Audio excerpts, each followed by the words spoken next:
Ooh. So if you're here, leave comments because we're gonna try to level up. Yeah, it's level up time. Sorry, I got a message from Rich Woodall. Hilarious. Wrong, That's right, wrong, right. right. Was that your opening for me to hit the intro button? Did I fail? Well, we got to level. Well, I kept talking after. I think you were going for it, and you're like, "Hey, he Yeah, didn't I shut went to up switch tabs, and then it's like you kept going. Like, oh, okay, maybe not. because there was a Rich, but it is not Just, the Rich we are looking for." you're not the rich we are looking for. All right,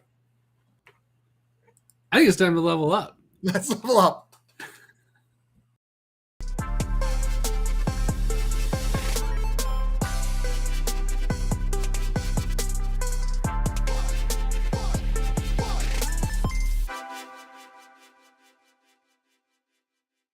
What's up, man? What's up, What's up? everybody? Here's what's up. If you feel me, say what's up. Yeah, is there anybody in the chat? Is anybody That's all. confused because it's not 9 o'clock and we're live? Yeah, I mean, there's no one yet, but There's no one. it'll be a trickle.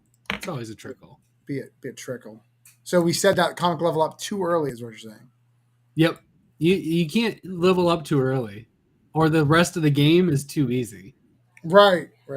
Well, I feel like tonight's episode is going to be us in the grinding. Sometimes you got like in a Final Fantasy, you Yep. just got to grind for a little bit. You just got to go out into that field and kill things. And I Yeah. know you overpower it now, but you need to make sure that all of your characters have the proper gear. So if you have to kill another 12 to 25 to 100 monsters to Yep. get that piece to finish that leg part, you got to do it. It's when you catch the new Pokemon and it's like 5 to 8 levels behind your current party, and you're just like, put the XP share on them. That's fine, but really you want to get them that full XP because it's just taking so long. Yeah. I know you're a big gamer. What is your favorite Final Fantasy? 6. 6. Okay. I love Final Fantasy. 7's great, and I know that's like everybody's like go-to one. You like the last classic, like goodness. Yes. Yep. Okay. I love it. Even 9 when they went back. I did like 9. 9 is up there for me. It'd be like 6, 7, 9. Okay.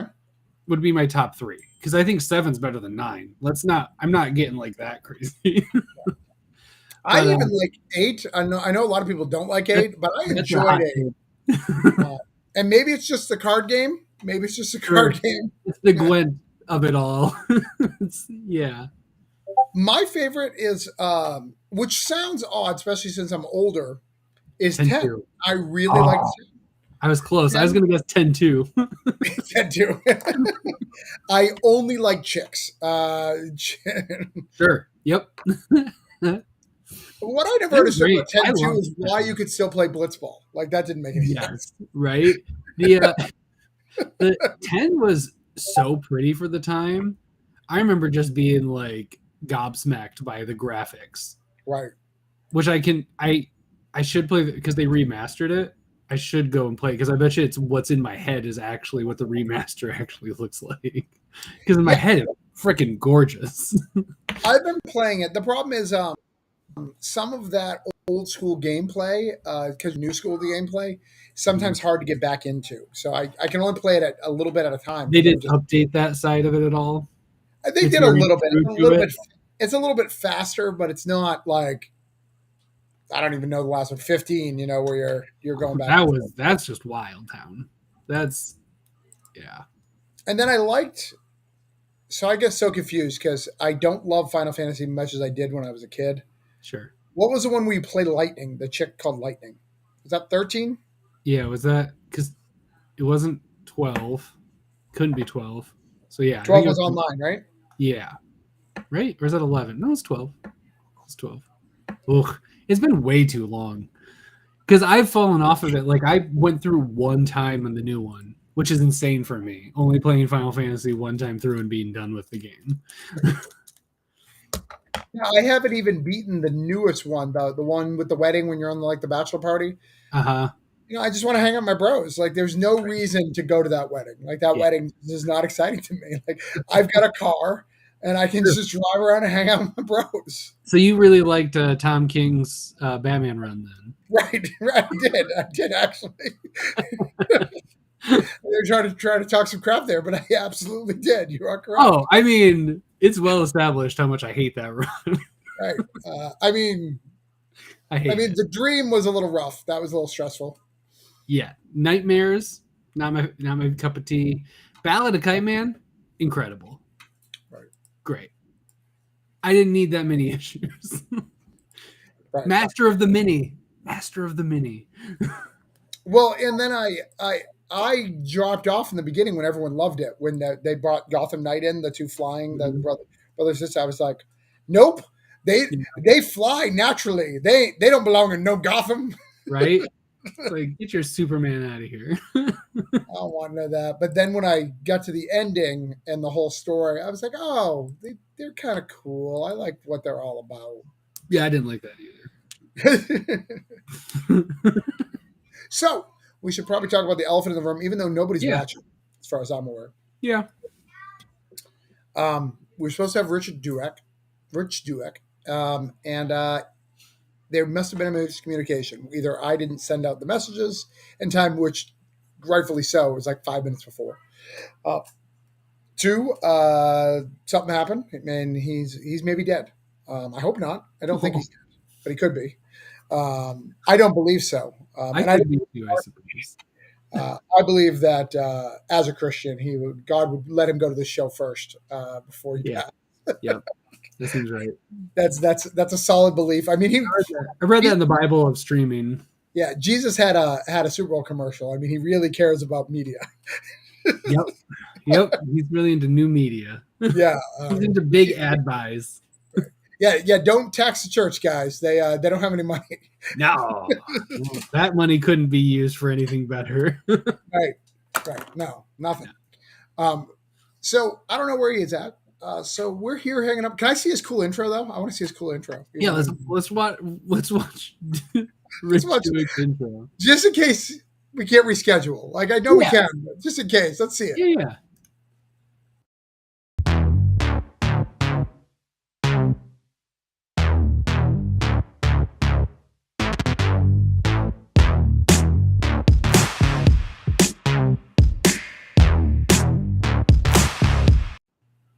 Yo, can we talk about that Gutter Magic cover?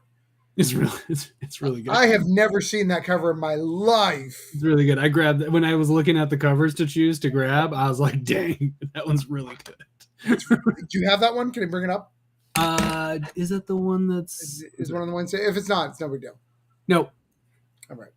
I got just the number ones. I usually just do number ones for the showing. It makes sense. But it's a real good. It's a looker. Yeah. And I'm really sad that I took Woodall's off because it'd be funny. I wish I would have had that queued so I could have played Woodall's intro when you're asking for Douek's. Yeah, Rich Woodall would have loved that. Yes. Would have loved that. He's a big fan. Hopefully we'll get to talk to him soon because I have a lot of his books and I would like to talk to him again because it's been a long time. I haven't talked to him since like early Burrito. I've thought, and then I love this week. This is not what I expected that book to be about. No, me either. I don't know what I expected, guys. Like this book looks like it's going to be like I don't know what it looks like. Like I had no expectations other than it's Rhoda Bones guys. Yeah, like this cover screams to me like Mayans, which I guess is not inaccurate. No, but it's not. It's great. It was really good. It was really good. And like with a team like Douek, Cormac, and Birch. Come on. Oh yeah. Come on. Right. No, it was a solid, good book. Super excited about it. So hopefully you read it. But yeah, so that's what's going on. I didn't want to not go live. Todd was okay with not going live, but I was not. I was like, I just want to say hi. So we're not going to stay a long time because, I probably messed up. That's probably what happened. Yeah. So What's new with you? What'd you read last week? I read a lot of books last week. I've been actually catching up because I haven't felt good, so I've been reading more. I haven't been reading a ton. I did read that. That's one of the few that I've read since last week because that's a creative team that I'm insta reading. Right. It's like a Williams or a Cleveland or a Gibbs. Right. You Oh, get it and you read it immediately. I mean, I'd get more people to read my book if I get Alex Cormack. I'm just saying. It doesn't hurt. Where's my? Oh, here's my pile from this past week because I didn't make it to the shop, so I'm a little behind because I got 2 new dogs in the last week. One of them was today. Both rescues, and we're watching dogs for an extended amount of time. So I have 5 dogs in my house right now. Wow. And no dog barks. Yeah, it does. They both do. This is one of my favorite things that's happened in a while. Thanks, DC. It's fucking hilarious. Look at that. Okay. Aquaman Harley Quinn romance cover. And so what is it about? I did not get that. It's like romance stories in the DC universe. It's an anthology style. So there's a bunch of different styles. A lot of good people are in it. Alexis Corin-Sarno, Amanda Dibert, Greg Lockard. Okay. Yeah. A lot of good up-and-comers. Yeah, exactly. It was a lot of like people that you know, but not DC people. Right. So that was really cool. So I really enjoyed that. I mostly bought it for the cover, and then I liked the book. Well, and the title is fantastic. Right. This was good. Yeah, I like that. That. Cullen Bunn. It's good to see him coming back with a number 1. It's been a while. It's been at least 2 weeks since I've read a Bunn number 1, so it was nice to get to read another one. It's good. Crazy when a horror line for Source Point Press is announced, but he still has 6 other horror books and other books. Yeah, and then what's the? He goes, I'm also doing my. Yeah, right. It's wild. And I think that's all I've read. I'm excited to read the new Magic, DC Power, the Black History Month book. I got this Invincible, so I have enough number 1s. Well, Magic the Gathering is a Douek's book. Yeah, it is. Jed McKay, and I don't read that because Magic is a card game. I bought number 1 just to have because I like the card game, and it fucking sucked me in. And I'm at 23, and I've bought all of the tie-ins and all the other things they do. It's great. It's really. It's crazy that because I read it back in the day when you got the free Magic card. That was always bad. That was great. I'm really disappointed they didn't do that with me. I am also disappointed. But yeah, Douek is on this, which is amazing. That's not how it started. I forget when he hopped on. Well, he's still he's co-writing it with Jed McKay. Right? But in the beginning, it was just McKay. Apparently, that Avengers gig is what I'm guessing may have. That'll pull you away. If I'm guessing of what may have happened, of why he may need a co-writer. Yep. But yeah, that's my week that's my 2 weeks ago. I have like a Poison Ivy still to read I still have last week's books to grab that I'll grab tomorrow while I'm working there at the comic shop because I would never leave work to go to a comic book shop. I work at the comic book shop. Right. Then you don't have to leave. Then I don't have to leave. Hey, what's up, Brian? Hey, Brian. I'm trying to think of what I read this week. Yeah, what you read? It's a late week for me. Books and stuff. I read, you got the new Batman. So the new Chip Zdarsky Batman and Daredevil came up. I love that Daredevil cover. That Daredevil cover is probably my favorite cover in recent memory. Ooh. So it's got Daredevil and Punisher. They're going at each other. It's really, really good. Ooh, like going at each other? That's nice. Yeah. No, it was hot. Was it polybagged? Yes, written by Brian Ozario. He came in for this issue. I don't know why. Amazing. Wow. Holy shit. Marvel went for it. They're like, we never do this, but let's go for it. Let's go for it. It's crazy. It was the A cover. Right. And he just got married to Elektra, so the repercussions are going to be rippling out for years. Yes. But it does explain their relationship up till now. It does. Nice. Explain That's it cool. well. Yeah. What else can I'm gonna have to look at my comics. My favorite cover in a while as a Batman Detective Comics was the Hanging Man tarot card. Oh yeah. I really loved that cover. I almost bought the incentive version of it until I realized I owned the cover basically already. I don't need the incentive version.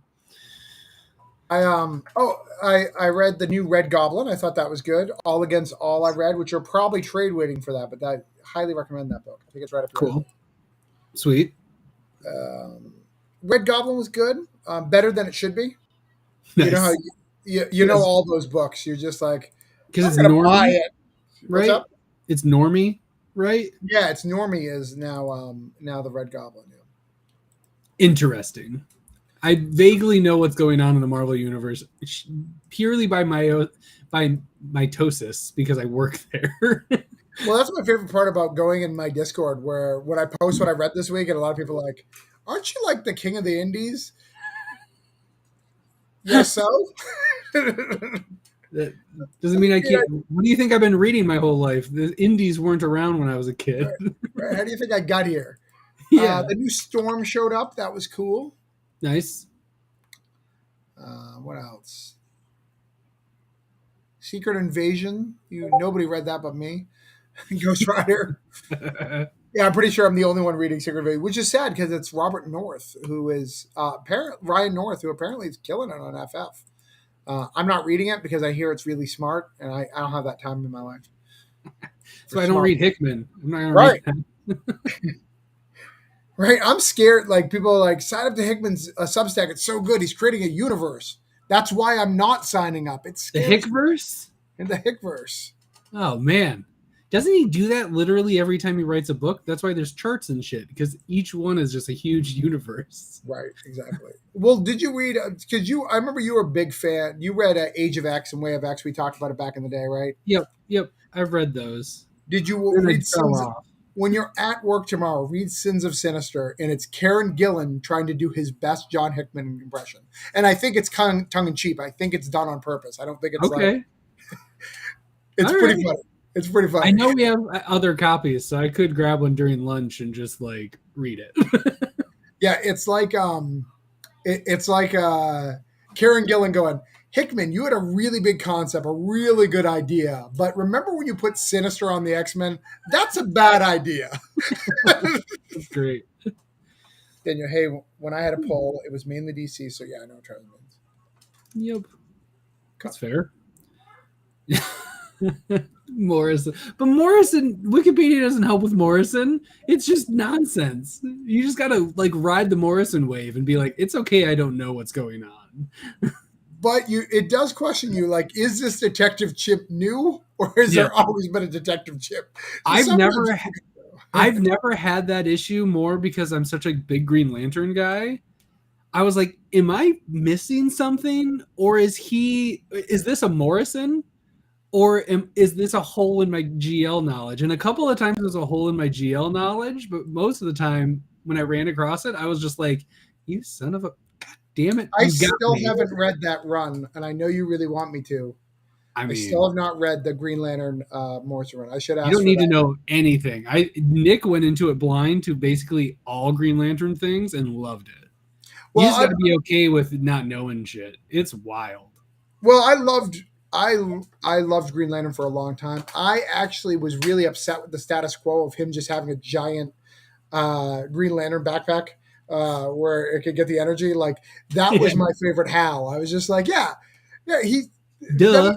Then you don't have 1,000 Green Lanterns in America. He's just one dude who has a backpack on his back. Yeah, he's not technically a Green Lantern, but he's the best Green Lantern. Yeah, he's all set. He's fine. Man, let's let's talk about that tonight for just a little bit. I don't think Rich is coming, so let's talk about that. Let's have that be our It wasn't discussion. Rich's fault. Not Rich's fault. I believe it's my fault, and we'll reschedule them as quickly as we can. I'll find a night this week or next week. Maybe we'll do it next Monday. We'll figure it out. Yeah. Whatever Todd's available. Maybe it'll be tomorrow. Who knows? Well, tomorrow's Valentine's Day. Probably not the best day. It's just me. I'm losing people. It's just me on my own. All right. So when do you think, as a Green Lantern fan, and I'm also a Green Lantern fan, that we went from this is a great topic. Green Lantern leveled up with Jeff Johns. Yeah. He leveled up, got multiple titles. We had Red Lantern title, a Yellow Lantern title. New Guardian, Larfleeze, Sinestro. You missed Right. 3. There's so many. The New 52 Green Lantern was like, that was the best thing that ever happened to me in comics. Well, and it was crazy that like Batman, they knew exactly what was working. They're like, Batman seems to be doing fine. Right? He's Batman good. seems to be doing fine. Green Lantern seems to be fine. We're going to keep that continuity almost as is because it's good. Yep. Right? And Jeff Johns is a genius, man. Like the coming up with a clever idea of why yellow has always been a thing, tying it to Sinestro, giving him his own ring, his own core, is literally the best idea you could ever come with Green Lantern. And then you add a rainbow, a literal rainbow that most men are going to be like, that is the stupidest thing ever. And then made us go, no, you love it. You love it. You know you love it. Yeah. And he made Kyle Rayner a White Lantern. Right. That was the best because my favorite Green Lantern became a White Lantern because he mastered all of the whole emotional spectrum and was able to become a true White Lantern. That was the coolest. Well, and even, I thought, because I've always felt like with all these other lanterns, and you keep Kyle white forever and make it and keep Guy red forever because it doesn't. They should have. It's so good, right? Guy's perfect for it. Yeah, he was perfect. Give him more of an intelligence. Let him still be Guy. Sure. But he spews lava and is really angry all the time, which is half already the fact. Yeah, it was super late in the run, but I love like when they finally addressed the like elephant in the room because remember the original setup was Hal like infiltrate the Red Lanterns. Like when it's late in the run where like the 5th writer on the book was like, Hal's gonna be pissed about this. And like eventually Guy is gonna be pissed about this because he was basically told like, look, man, you just need to hang out over there. We don't want you. We're doing this big everything. It'll be fine. You just go do that. So now we go to today, though, where they have only the single Green Lantern, or do they have the second nation thing? Is that? I don't even know. Yet. Nothing's running yet. There's no current Green Lantern title right now. That's insane. I know. It breaks my heart in 1,000 pieces because New 52 was like the highest peak, and Morrison after Morrison and Jemison's run, N.K. Jemison, after their runs, because the fact that Grant Morrison and Far Sector were running at the same time was the closest to New 52 GL has been since then, and after they stopped, it just went downhill. They didn't have a place to go. Morrison left a hole because like you got to pick up from scratch after a Morrison run. There's no like, oh, we'll just keep this running. We can do this. We can do Grant Morrison with Liam Sharp on art. We can just continue that. No one else is going to do this. You have to pick up somewhere, and it was not a good spot. They made John. They overdid John, and well, didn't they have the corpse book at the beginning? Wasn't there 3 books at the time? There's Final Frontier. What's that? The future one with the. It was Future State. They did some stuff with, but they weren't to like keep running. That John. Oh, okay. That ran into it, but like that John ran into the backup. I think of what restarted as GL. Okay. It wasn't good, and I'm glad they did they finished up the whole story with a single issue one shot recently, like 3 weeks ago. It was John Stewart, the Emerald something or another. I can't remember. And it was fine. They finished up the story, and now there isn't a GL book running right now.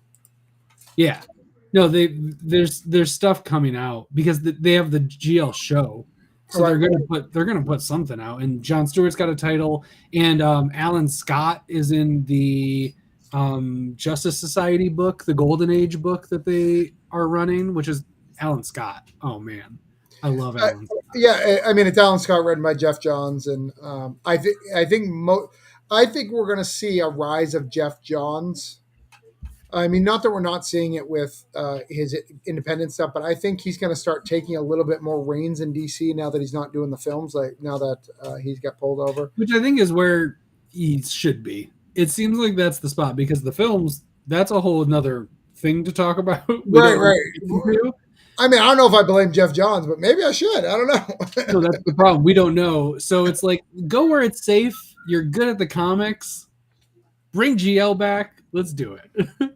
Yeah, I mean, that's such a crazy thing. You know, that's a huge level up. Green Lantern became having as equal amount of titles as Batman. You know, it's just crazy to think of now. And all of them slow. And I remember when the new 52 got announced, and they were like, because Sinestro ended right before it, if I'm not mistaken. You mean like the Sinestro War? Yeah, it was Sinestro War. They finished it up, and then when they made the announcement, we always assumed, I think everyone who was reading at the time assumed that in the new 52, Yellow Lanterns would get a book, but they're like, nah, and we did eventually. But it was way later. Right, it started out with Red Lantern. You're like, why is Red Lantern getting a book? Yeah, it was Green Lantern, and then it was Green Lantern Corps and Red Lanterns. I think were the first three that started the new 52, and then New Guardians, Sinestro came out, and then Larfleeze, I think was the last new GL title to come out of New 52, which was only like 6 issues.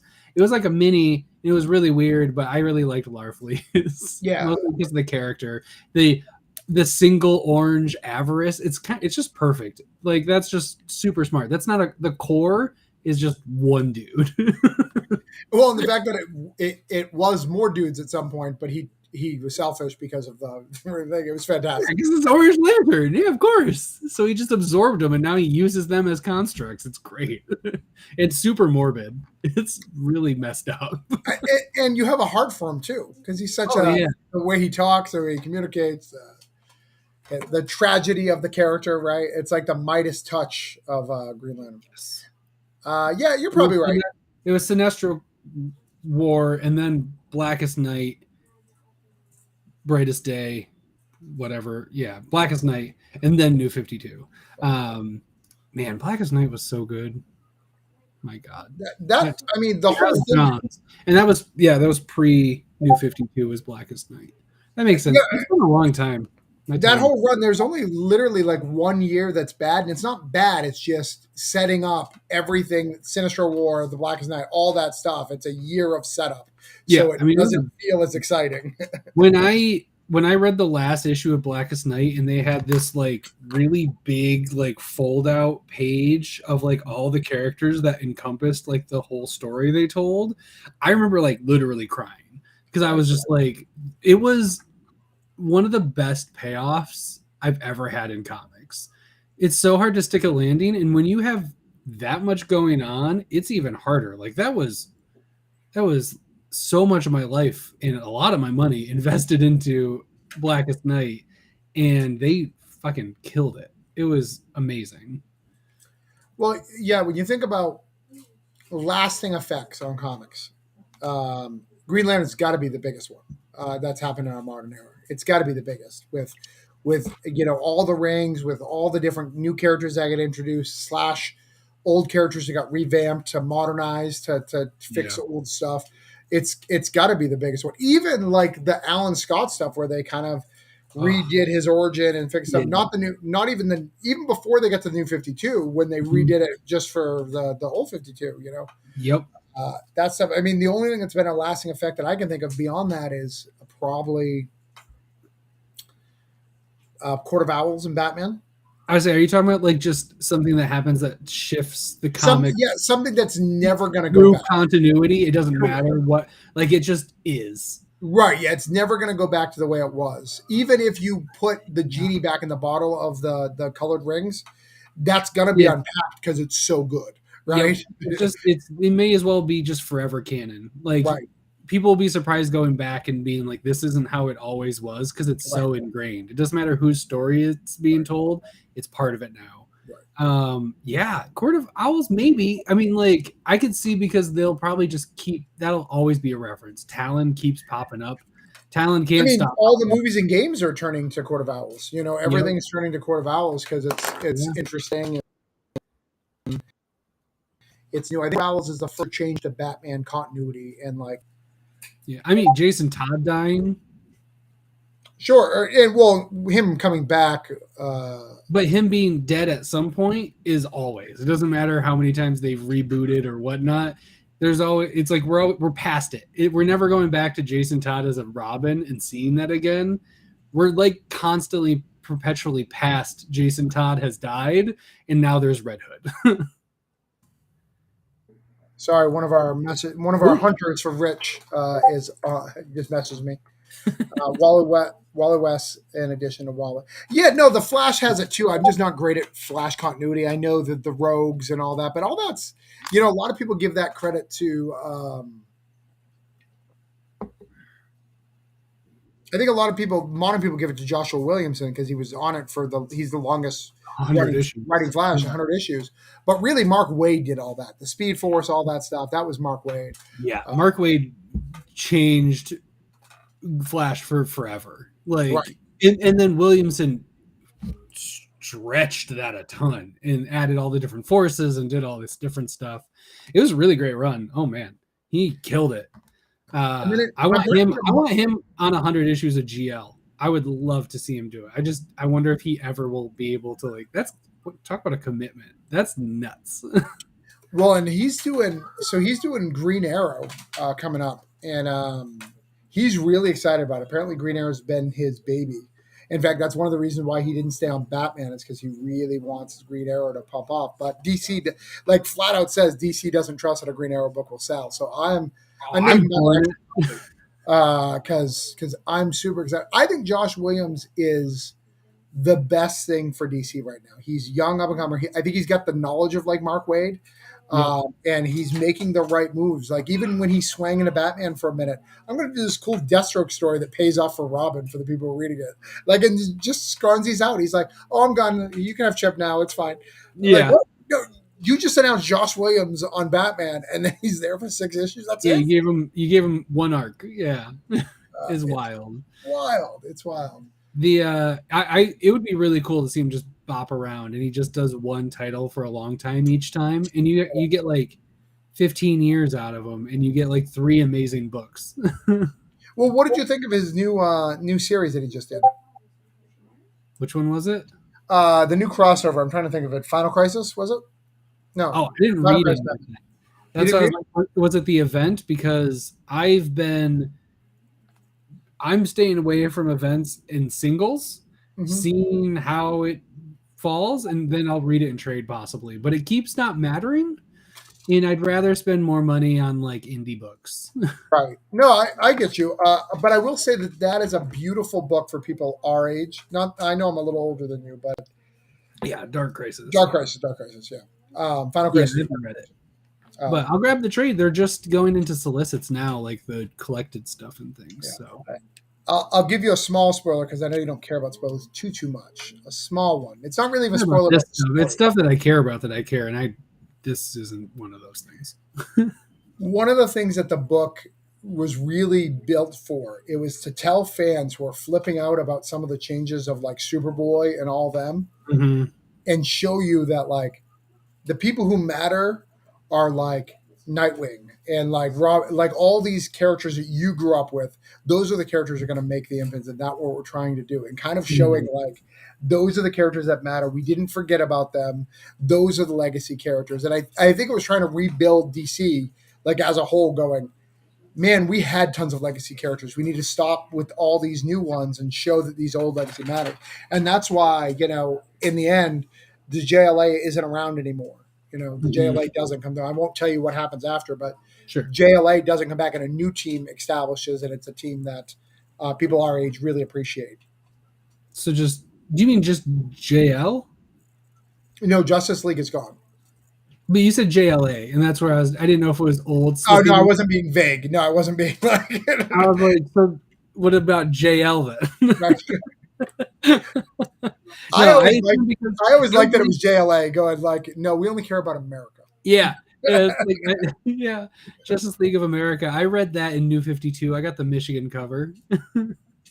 That was so weird. Like Marvel put, when we talked about it when we talked about Greatest Day Punk, I had the Spider-Man one. Yep. It's so weird that when DC did it, they're just like, we're not going to put a lot of effort. They're just going to hold up the state flags. We're just switching the flag. It's the same cover for everybody. It's just the flag. Because I got two versions of it. I got a USA one, and I had to go to Midtown Comics to get the Michigan one. You couldn't even get it in your home state? No, they didn't. They didn't grab it. They just grabbed A, and I was like, all right, whatever, man. But what's so weird about it is us as fans. Like I did the same thing. I got the New Hampshire cover and I got the Florida cover because I live in Florida. I'm from New Hampshire. So I got three covers. Sure. Like it's such a random way to boost sales for no reason. Yeah. 50 of them. And God bless you, Midtown, for having. All right, guys, we're going to have to invest in at least 100 copies of every state. So that's fine. I wonder if they went off of population density or like checked where they get the most orders from and then ordered according to that. Let's get someone from Midtown on. We can talk to him. So like that was 15 years ago. I would love to have that conversation with Midtown. So how angry were you at DC and how did you resolve it? Yeah, that's before my time. Oh, okay. Great. Well, good talking to you. Oh, that's wild. But yeah, so do you think, because you've read Green Lantern, I quit at Morrison's run, and not because I don't like Morrison. Everyone likes Morrison. That's not a thing. It was a really good dropping point for me. Sure. It was a really good, like, I needed to cut back on my list. Wow, I didn't even realize he did 4 trades. 4 hardcover trades. Far Sector didn't get a hardcover trade. Fucking pisses me off. But they did give me 4 Morrisons. And they are great. And you can see it's because it's season 1 and 2. And I really like that they switched it up for that too. Except they really pissed me off. Because look at why? Why? I hate that. I hate that they don't like look at the old stuff. That's the stuff that bugs the heck out of me. Season 1 did great. Season 2, they're like, we should put Ultra War in there and throw off everything so that it looks weird next to each other. Right. And take the inker or another artist off. I don't know what Zermancio did, but either way, this Morrison run is incredible. Right. I want absolute Morrison GL. I'd buy that. I don't think many would though. Well, yeah. I again, it was never a lack of love. I could definitely. Yeah. It was just more. It's worth going back. It's timeless, so you'll be fine. Well, and it felt to me like the last Green Lantern. I made a joke about it just a minute ago. Yeah. See, but here's what we're talking about. What are they making the movie about? Grant Morrison's Batman run. Well, Batman Inc., an ongoing title right now. So, you could not like it all you want. Clearly, it resonated. It stuck through.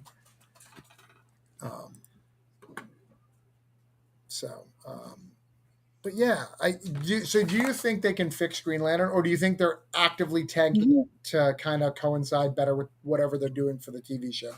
I don't think they meant to do it. I think I'm not a big shout out on who wrote this run. I think they probably put out a good premise, and DC bought into it, thought it would be a good transitional title for Morrison Right. from Morrison, but it ended up being just really generic, and it just it was it was just too much. It's like when Johns left GL. Right. That first issue afterwards was rough. I was just like, you got to put somebody on for 6 issues. No one's gonna like it, and then be ready for your next thing. Like you got to give people a little bit of breathing room because no one's gonna live up to it.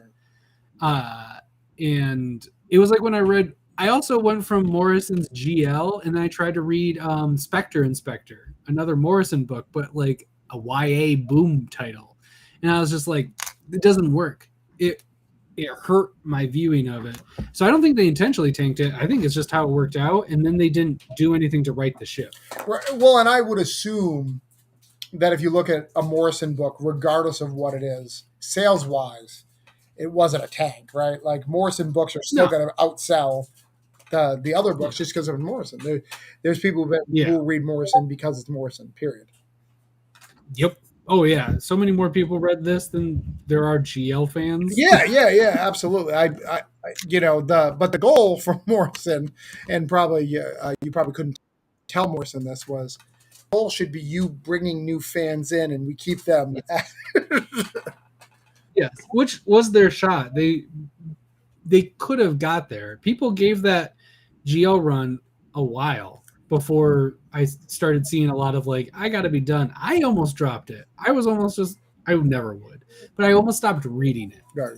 which is as bad as it gets for me. And then they stopped, and I was like, yeah, that checks out.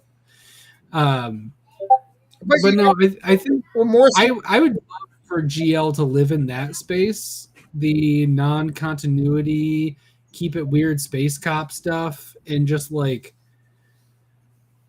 unless you're gonna bring John, have somebody with an overarching like idea for like the whole universe that is GL. I think you should just be okay with it being like procedurals and telling 6-issue stories at a time, and just look at it like that. It doesn't need to be this big space opera every time you read it. I have always felt that the DC, what is it called? Cosmic Universe. Mm-hmm. It's either Green Lantern, clicks to Legion, or New Gods. Like it's always. It's like they have like a flow chart. Is Darkseid involved? No? Okay. Go here. Because I think one of Bendis's intentions, and as we know, Bendis didn't work out either. But I think Bendis' intention was to spearhead the cosmic universe. I think that was one of his things.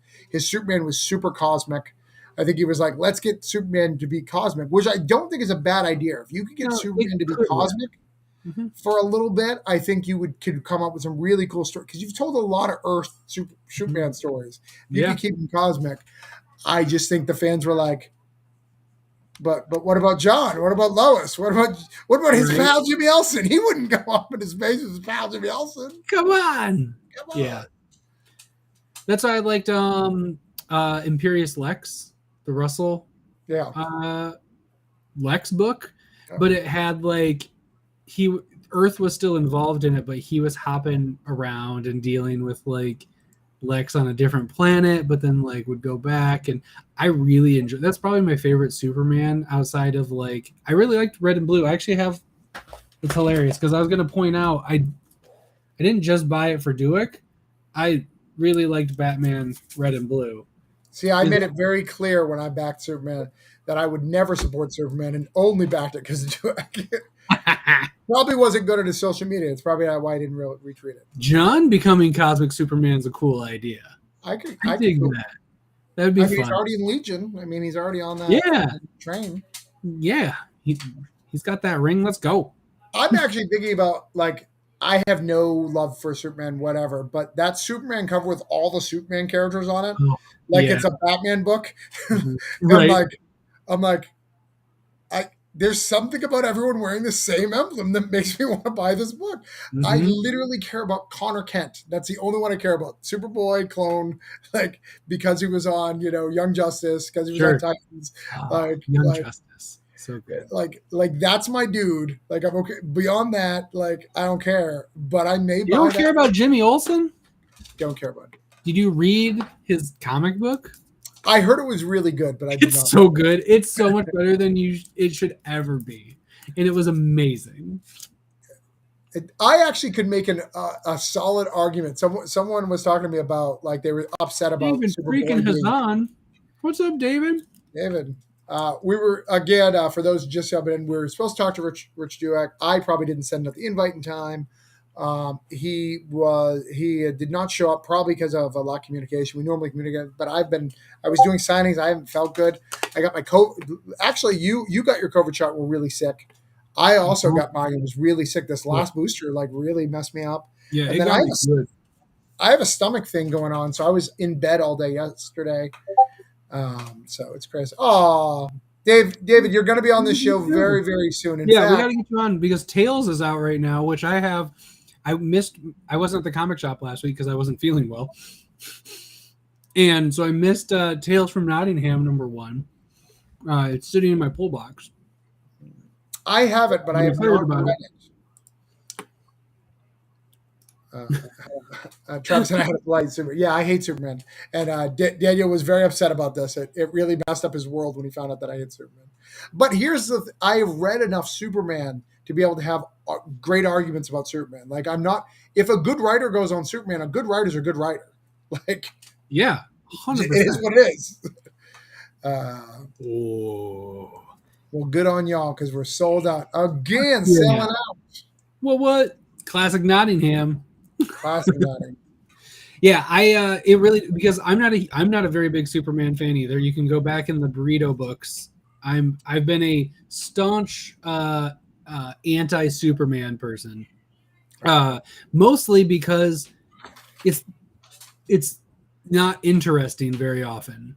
People will write him very similarly all of the time, but when you get somebody who's willing, when they get somebody who has a good story and they're willing to let Superman break from the norm, because I don't blame the writers all the time. I think DC has a skeleton that they have for Superman, and it's like, this is the formula.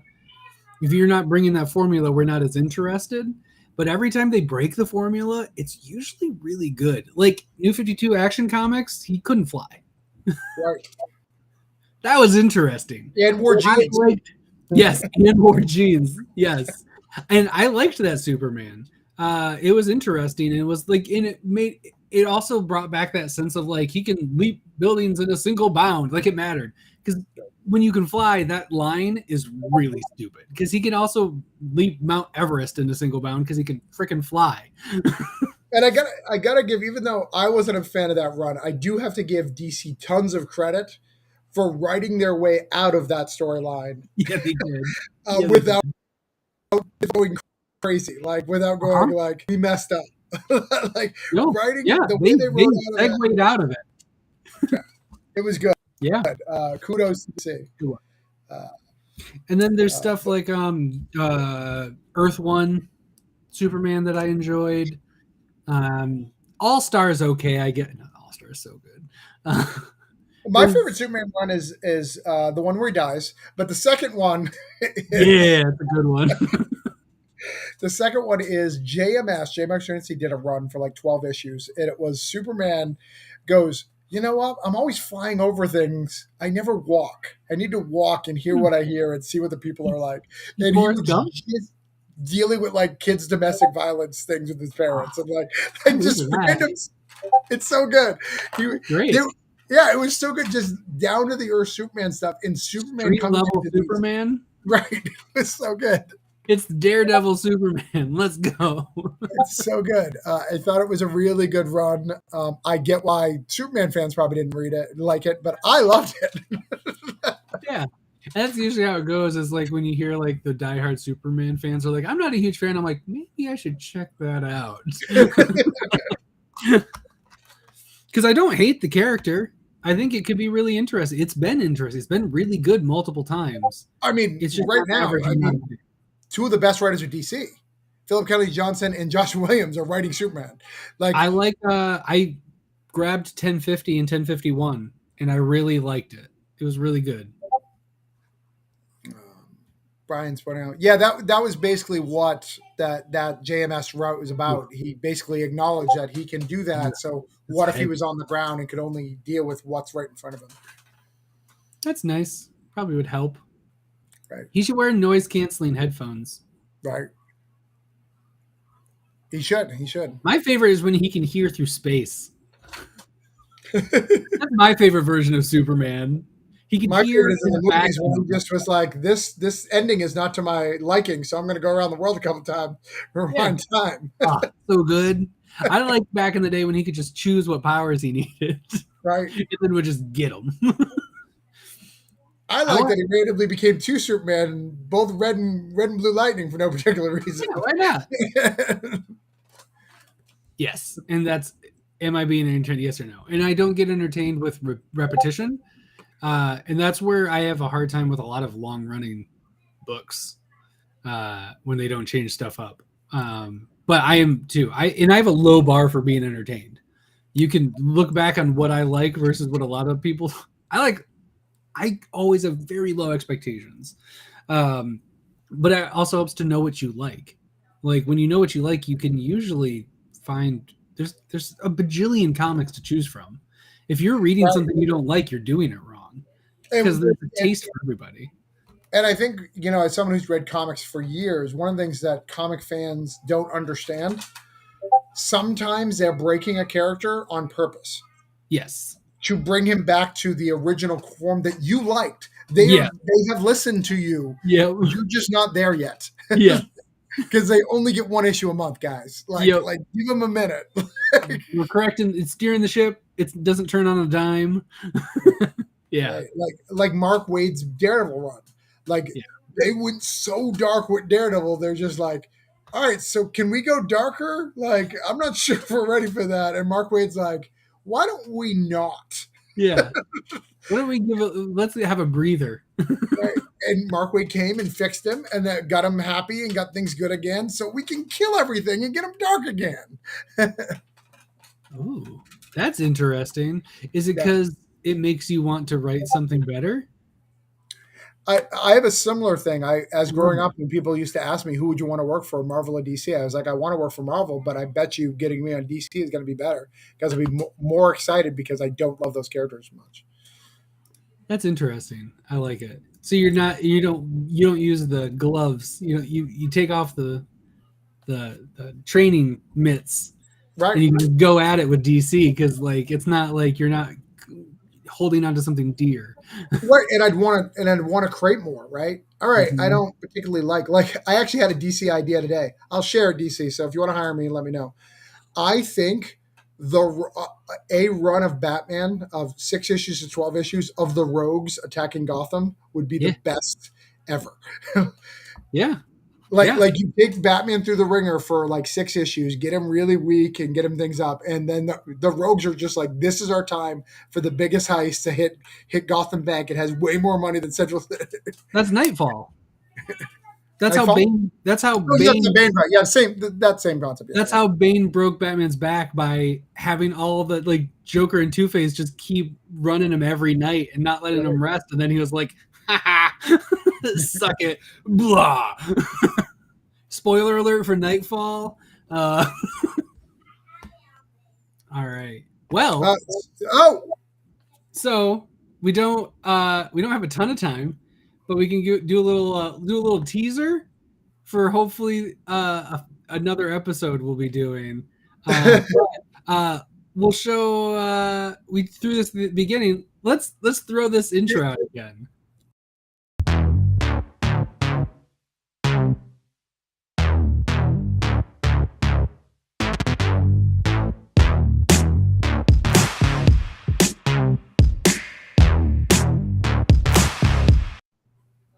Hey! I'm really, really sorry, guys. I thought I set a reminder on my phone, but either I messed it up or something. It didn't go off, and I do not have a great excuse. No, you're fine. It's fine. We've just been talking comics because weirdly enough, it's not hard for Travis and I to riff and just talk comics for a long time. I it's looked up and I'm weird. like, oh, it's almost an hour. We were like, we'll Yeah, go on for 20 minutes and bow out, and it's like we're hitting an hour.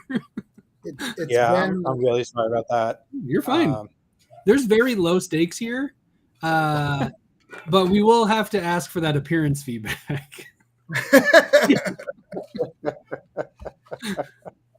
So what do you want to do? Todd, do you have to go? I have to pee because we're I hitting also that have time. right. So how about you go now? Okay. I think you're Okay. closer to yours than me. Okay. You go pee. I'll talk with Rich about. Well, does Rich have time too? Rich, you have time to yeah, an yeah, hour and no, hang out with us? yeah. All I have right. time. Yeah, Well, we can just I we'll got. do a little condensed. We'll talk about books a little bit, and then we'll do another one soon where we actually talk about the leveling up and things because we're already late, Yeah, and I no, have some it's to do. whatever works for you guys. I'm around. So All right. Well, yeah. Let's hang out for a minute, and Yeah. we'll figure it out. All right. All right. How's it going? it's going good. It's going good. It's been a minute. Been pretty busy lately, but all good things. So Is it busy with Breath of Shadows? yeah, Breath of Shadows and other stuff. I actually just finished the final script for issue 5 Nice.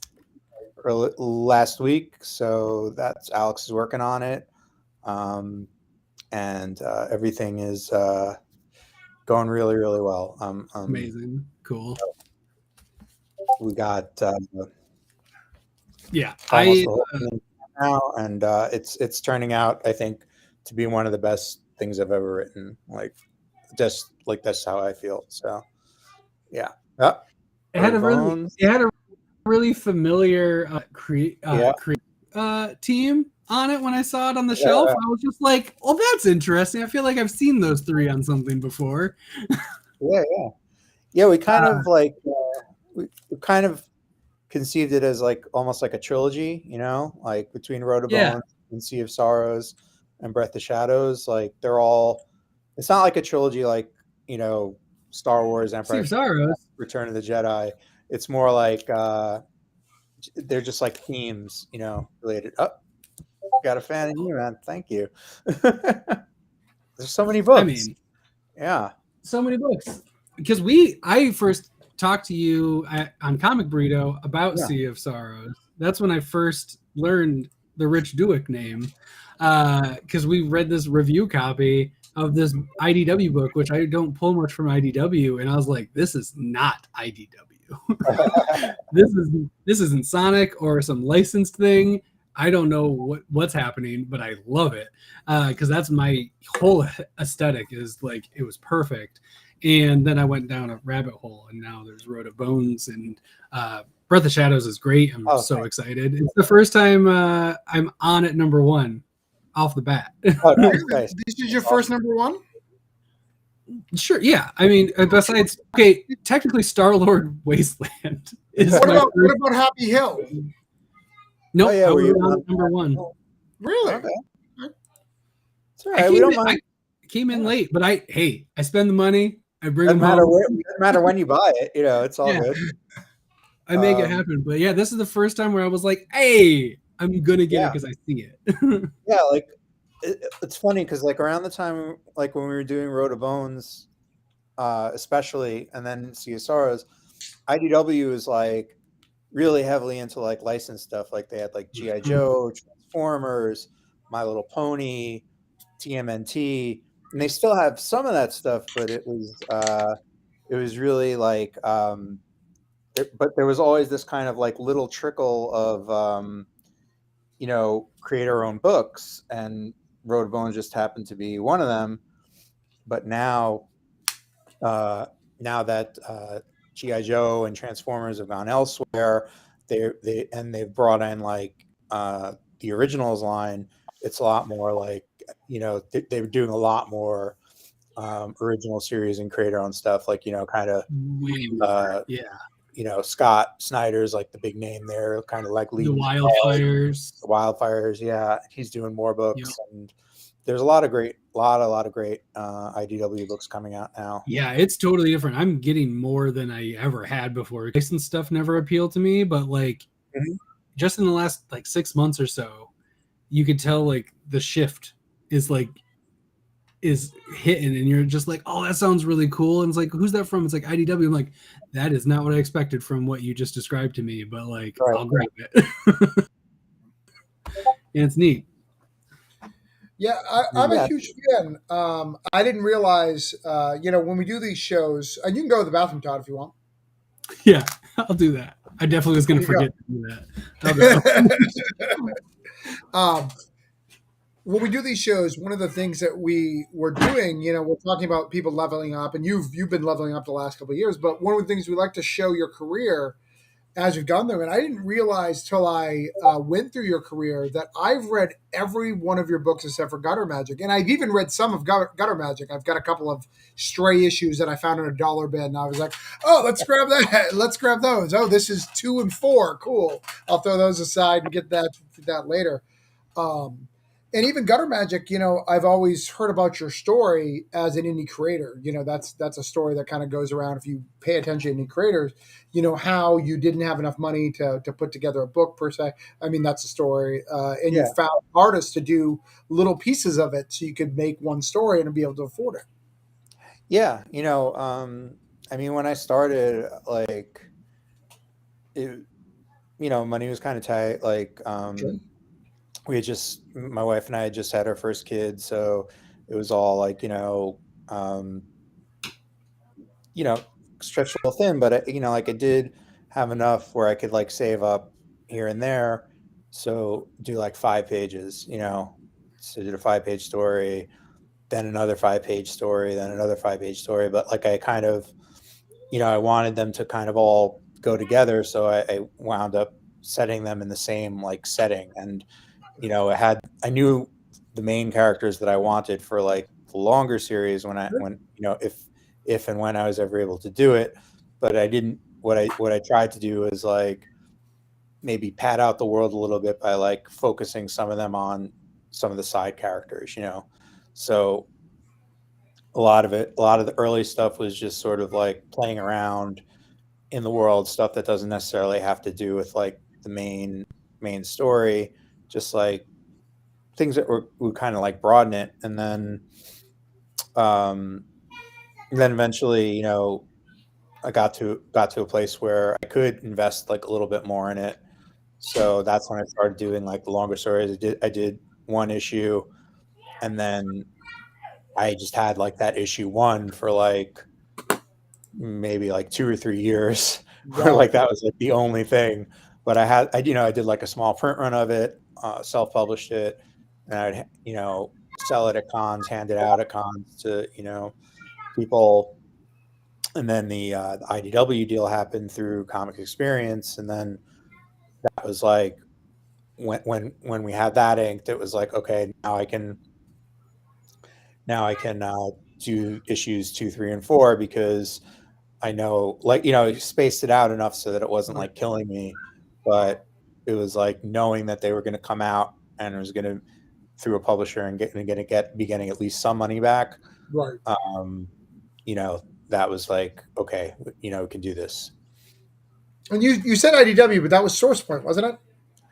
Well, it's funny because it was originally out with IDW, and that was in 2016, Okay. and they did 4 issues and a trade paperback. Uh, but at the time, IDW had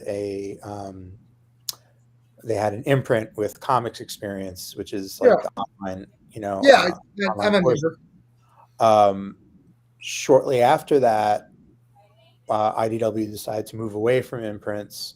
So, because at the time they had a lot, they had like, oh god, well they had bought Top Shelf, but then they also had Darby Pop and a couple of other ones that were like just these sort of like mini imprints under the IDW brand, but they decided to pull back on that. So basically, it was like they just weren't going to be doing more Gutter Magic. So Comics Experience wanted to continue publishing books, so they did a partnership with Source Point Press, and I was Right. able to negotiate it where we moved it over to Source Point Press, and they put out like a new edition of the trade Oh, and okay. some new issues and stuff like that. So so yeah, it's kind of had Gutter Magic has been around long enough that it's had like kind of ups and downs and like like a Wow. long storied history. But was Gutter Magic your first? Was that your first work, or was it some of the Comics Tribe like anthologies? Yeah, well, Gutter Magic was my first work. Like the short stories were like the first ones I ever wrote, and I think I put out three of them in like kind of just like a 16-page, really short book that I printed out a bunch for New York Comic Con one year, um, and actually handed those to Tyler at Comics Tribe and Joe and a couple of other people, and that's how I got the Comics Tribe anthology work. And so the Comics Tribe stuff was like really like early in my career, but Gutter Magic was technically first. Okay, all right. Yeah. And then but was Wailing Blades been worked on during that time, or did you did the Turtles in between, right? Yeah, I did one issue of Turtles Universe that came about because um, like for Gutter Magic, we had an editor at IDW, this guy Bobby Curnow, really great guy. Right. He's not there anymore, but Bobby was the editor on Gutter Magic, and even though uh, he wasn't like too in depth, like we did kind of get to talking and got friendly, and then when they launched TMNT, he was like the editor of the whole line. So I was gently bugging him for a while to Right.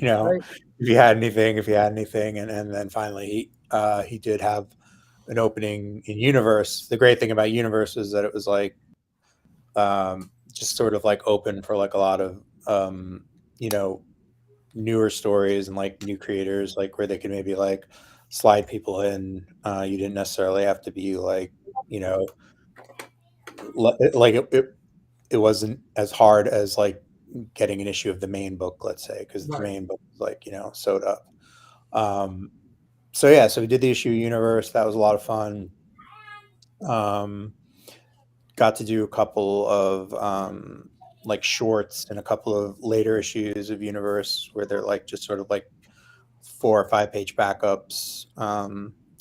And then, but while that was going on, I was working on Wailing Blade Okay. uh, with Joe, and we actually had a couple of false starts where like I was definitely going to do it with Comics Tribe, but we went through a couple of artists that didn't work out, um, and then I was out for beers with Joe one time because we both live in New York, like the New York area. So we met up, and he was like, what are you working on?" And I was like, "Well, Whaling Blade. I really want to do it." And like I had worked, known him from Scam and stuff, and I was just like, I know science fiction is not really your thing, but I think you could do like an amazing job, and I'm dying to work with you on something. So, and he felt the same. So he was like, "All right." He's like, "I'm not really a sci-fi guy, but I'll give it a shot."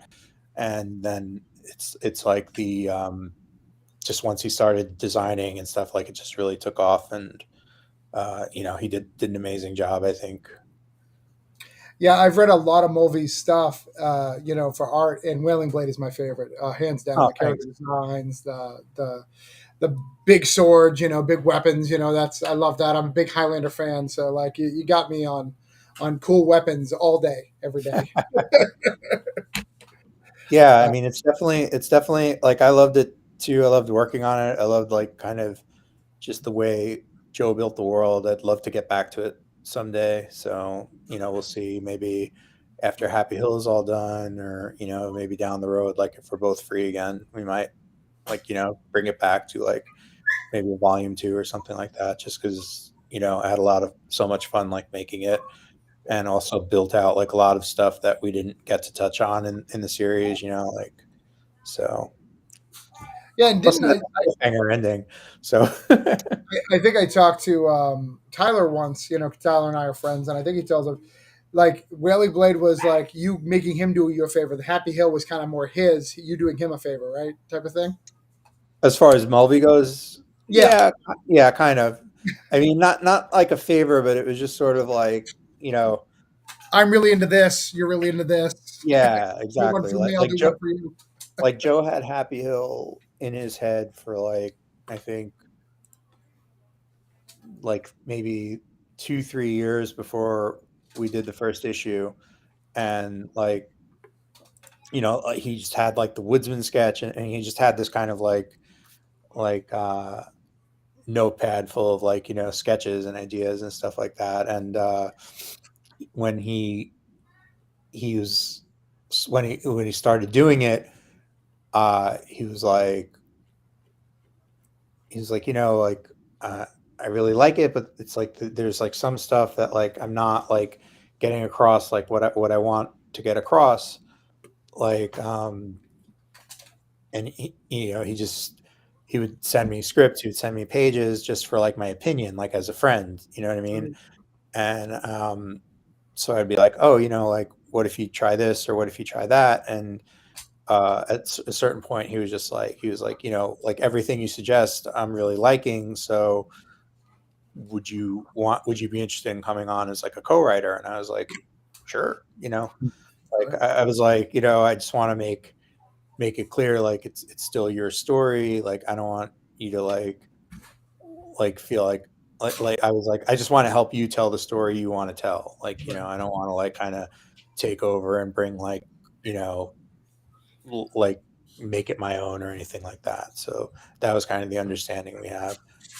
And yeah, it worked out really well. I love the way Happy Hill turned out. And that's another one where uh issue number 5 is like well underway and should be coming back to Kickstarter soon. So Nice. Yeah, I was actually shocked about that. I thought about it the other day. When right before this, I was like, "Wait, that story didn't end." yeah,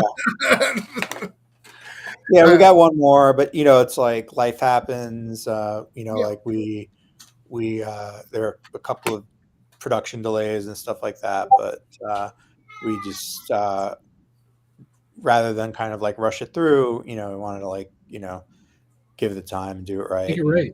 Yeah, you know, make sure like, so just like as everyone's kind of schedule like lined up like down the line, like, you know, we're getting it done. Right. So There's nothing like eagerly awaiting a comic and then wishing they would have taken 6 more months on it. It's like I could have waited. yeah, I'd rather it be right than be out.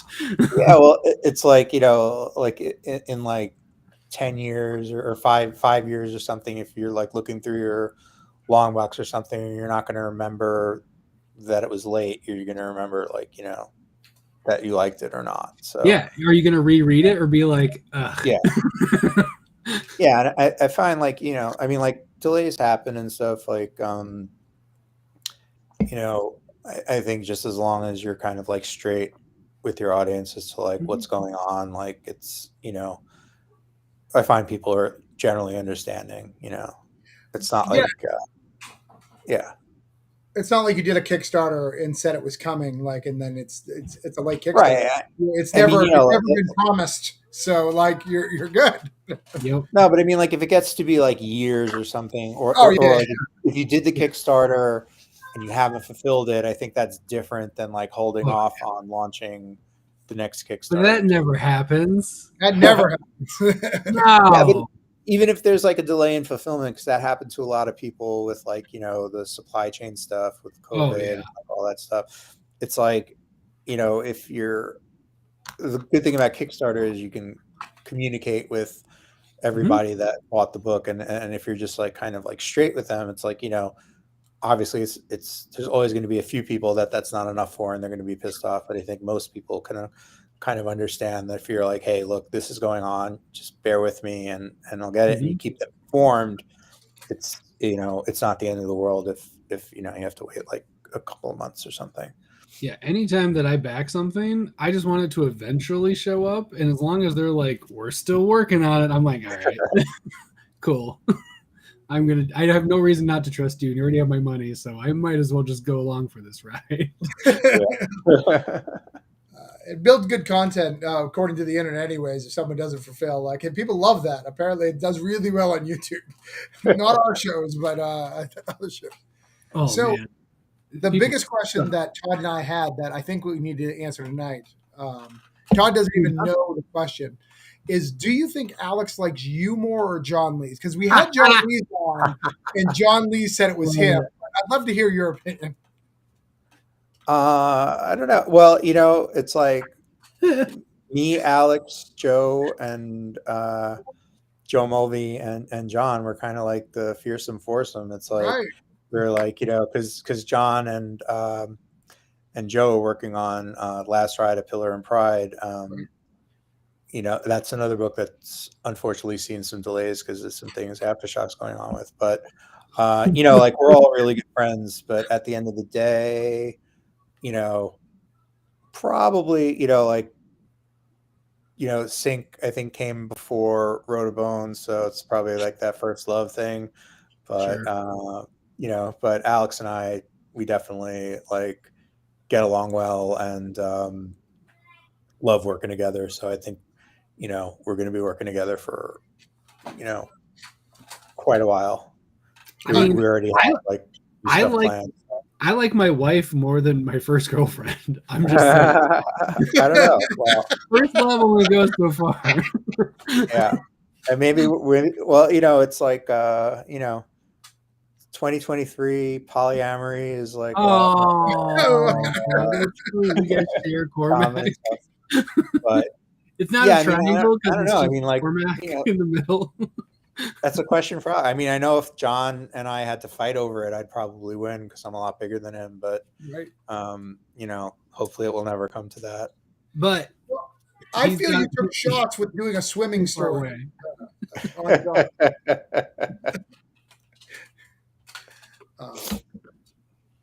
but yeah, I heard when I walked away, Todd talking about the IDW trilogy. Apparently, it's what it's called. But I love all of them. Oh, thank you, man. Yeah, So good, so good. I can't wait to love this one as much as the other ones. yeah. No, this one's pretty crazy, and it's different, than they're all kind of like different in their own way, like as far as like whether sometimes the supernatural thing is a lot more overt, sometimes it's a little more subtle, but like really happy with how Breath of Shadows turned out, so I'm excited for people to read the rest of it. Yeah, before you got here, Todd and I were talking, like, based on your covers, we had no idea what that book was like. Apparently, neither one of us read the solicits. Nope. Because I saw the creative team. I saw the I was creative like, team and went, whoop. Yeah. like, this is about a band? What are you talking about? Like, it's clearly some sort of neo-Nazi, like, Mayan cult, which kind of is, but not yet. Yeah, no, but it was kind of inspired. It was inspired by a couple of things. Like, I knew we wanted to like do a jungle story, and we knew we wanted to do something in like, I think like the 1960s era, and like, I like a lot of music from that time, so that was just kind of the inspiration, and like I was just thinking of like what was going on in the 1960s. Besides obviously like there was the civil rights movement, there was the Vietnam War, like a lot of like turmoil, and just for some reason I was thinking about the Beatles kind of going to India to like study with the Maharishi, and that's kind of, I feel, where like a lot of the whole like all you need is love and peace and love, and like And drugs. and all And that lots stuff of kind drugs. of came from. And then it's like the more I was thinking about it, it's like, oh yeah, like peace and love, but we still got to sell records and stuff like that. And Yeah. just thinking more about like just the weirdness of like the hippie movement, and the whole, how all of that kind of like the same people that were preaching world peace and free love and stuff, and that were like 20 years later, like corporate raiding and, like Yup. overseeing some of the worst wars, like, in history. That was just kind of really interesting for me as like kind of a starting point to explore like telling this story. And that's why it was a rock and roll story, And then the other thing that kind of inspired me was there was this book by William S. Burroughs called The Yage Letters. William S. Burroughs, for anyone who doesn't know, was a poet and an author. He's one of the Beats that and kind of had their heyday in the 1950s. He wrote a book called Naked Lunch. That's probably his most famous thing. But also in real life, lifelong heroin addict, and trying to kick it in many different ways. And one of the ways was searching for this drug in Mexico called Yage, which we know nowadays as ayahuasca and is a lot more, kind of common. But he kind of wrote this journal of his, adventures south of the border. Searching for this drug, and I just thought that was like really interesting and a good way to get the story into a jungle, because Alex really wanted to draw like a jungle story, and I didn't want to do a Vietnam story because I feel like there are so many great Vietnam stories that like I almost like don't even know like what I could possibly add to the whole there's just so many good ones out there that I just felt like I wanted this story to like stand out a little bit by being somewhere else. Yeah, that's cool. I think Apache Delivery Service did the last unknown Vietnam story. That's possible. I think it's done now. I think it's closed the chapter. Everything else is derivative. Yeah. But no, I really dig it, and yeah, I wasn't ready for it at all. I didn't know. I wasn't ready for like a music thing to be involved. Like I don't know what I expected, to be perfectly honest. I think I just expected like Rotobones 2, but it was like a different name kind of thing. And it was really, I was pleasantly surprised, and it was a good time. I'm glad I didn't read about what it was. It was fun going in blind. I'll just Yeah, say have you I ever hope. thought about with the IDW stuff? Have they ever said, "Hey, let's do a sequel," and you've gone, "I want to do new things," or how's that Yeah. going? Well, basically, Rotobones outperformed their expectations. Put it that way. Yeah. Not that they were never not behind it, not that they were never, supportive of it. It's just they thought it was going to do like a certain amount of sales. It wound up selling out. The first issue went to 3 printings. Every issue except for number 4 went to 2 printings. So it kind of, was like a pleasant surprise for them. So they were very, very much willing to hear pitches for a follow-up. But so that's how we pitched Sea of Sorrows. And when we went back to them, we were like, we don't want to do Rotobones 2 because we kind of feel like we really like how it ended. Number 1, number 2, like there's this kind of like, I feel like horror sequels, you just sort of get like diminishing returns. It's like 2, like number 2 is never as good as number 1, and then number 3 is never as good as number 2, and then by the time you're at number 4, it's like you're in like parody land or something. With exceptions, but like we just kind of felt like there wasn't much more we wanted to say with I guess the character, the one character that survived the story. So we were like, but we were exploring a lot of interesting themes with Rotobones, and it had this kind of,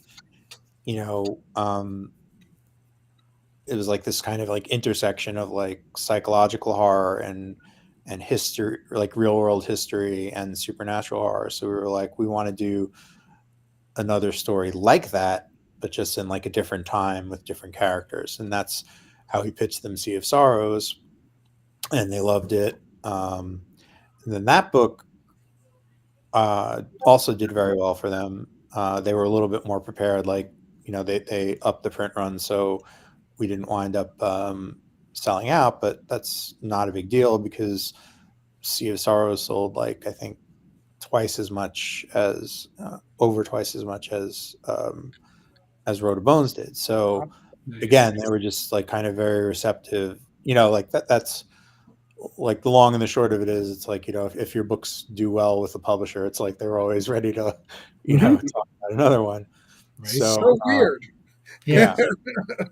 So it took us a little while, but we, did pitch them Breath of Shadows, and they really dug it. And yeah, now, I don't know the exact numbers on Breath of Shadows. I haven't like seen the like my like statement yet or anything, but I've checked in with IDW. They're all very happy, and they love working with us because our books do well for them. We like working with them a lot because they're all like really good people and very, supportive and really get behind the books. So yeah, we're definitely going to be like working with them in the future. It's just a matter of kind of finding the right project, like what we want to do. Like I think we might, do some different things rather than like just another like history horror story. Like, we'll try to kind of branch out a little bit, do something a little different, and then maybe cyberpunk romance. Yeah, you never know. We're kicking a lot of ideas back and forth, so it's we'll eventually settle on But one. you shouldn't hold out for Roads of Bone. No Roads of Bone. All right. No Road of Bone. I think Boney Roads is already done, but it's a different type of book. Different. Too fast, two bones. I don't know. Oh yeah. Two Road, Two Bones. Two Road, Two Bones. Yeah, I don't know. I'm into it. That's a one shot. That's just a fun one shot where you see the aftermath and be like, "Oh, we didn't need to come back here." Well, and then last year, the year before, you started dipping your toes into Marvel and DC. Yeah, I love the Star-Lord. Tying into that Kitty Pryde was fantastic. Thank you. I don't think I think a lot of people just moved on from it, and it was really good to see someone come back to it and go, no, that relationship matters too, which is great because I think because of the movies, everyone goes to Gamora, but Star-Lord's had tons of relationships that's gone. Yeah, and then there's you can talk about you can talk about that, Todd, because I remember tagging Rich and said, hey, look, I bought a Superman book, and I'm mad about it. I was super stoked because I bought this because I checked it out and I was like, that's kind of cool. I don't like Superman. We had a 20-minute conversation. Yeah, we were talking about it before. About how we didn't care for Superman. But I was just like, you know what? I'm going to give this a shot. It's anthology style Superman, so they can get weird with it. And it's not going to be just like classic formula. And then all along comes issue 4, and I'm grabbing along the way. I'm like, what the fuck? Rich Douek's in this. Holy shit. Yeah. When you were on Burrito, you talked about how Superman is the book from the big two you'd want to write and how you had an idea for it and all this stuff. And it was just super cool to see like a little part of that getting like sprinkled into DC. And I was like, that's super cool. And it was really good. Like, thank you. Whole series was good, but yours was definitely my favorite in that. It was. Oh, thanks. Yeah, great. I mean, yeah, that was funny. It was like I did have an idea for a Superman story, and I had been talking to Jamie Rich, who's the editor of the whole line at the time, and he's like, "What's your story?" And I was like, I laid out basically what it was, and he's like, "If you can tell the whole thing in 8 pages, I have a slot for it." Amazing. Because like in my head, it's like it was like something that could be like an issue or like an arc or something. Like it could have like kind of stretched it out, made it a little more complicated, a few more twists and turns and things. But I really sat down with the idea and was just thinking about like, okay, can I do this in 8 pages? And I was like, yeah, I think I can. I was going to say yes, whether I was confident about it or Right. not. But I really did, I really did like, I was like, okay, I could do this, and it worked out really well. And I was just shocked with that story, how well it came out, because I never in a million years would have thought that um, I could have gotten to work with Joe Quinones on it, because Right. he's an amazing artist and like someone who like I still would say is like, out of my league kind of, you know what I mean? Um, so when Jamie had kind of asked me like, "Oh, hey, do you have any ideas for artists you'd like to work with?" And I was like in the middle of like putting a list together of, just names, and and then when I had sent him an email about something completely like something, I think it might have been like an outline or a script update or something like that. Just, not about artists or anything. And he was like, "Oh, this is great. I'm going to send it over to Joe Quinones because he said he wanted to do it." So I was like, "What?" So it was a real shock, but amazing. And he's like so nice to work with. Just like a really nice guy, great collaborator. Like he's like, I remember when we started working and he was like showing me the layouts and he was like, "Yeah, if you have anything you want to change or anything." And I'm just like, no, no, this is all pretty, this is all pretty much perfect. And I wouldn't presume to, second guess your choices and stuff. So it was a great experience. That's cool. Yeah. Well, the next book we're going to talk about is the Magic Book, which I know a lot about Jed MacKay because I read all of his Marvel stuff. I Mm-hmm. don't know anything about Magic, so you co-write this with him, which is you're Yeah. co-writing with the big boy right now. I mean, Yeah. Avengers. Yep. There it I've been is. reading this since number 1. Oh, really? Yeah, I got on first day. Awesome. So I kind of hope you like where we're going with it, Mhm. because Jed It's had not where this. it began, but I dig it. Yeah, no.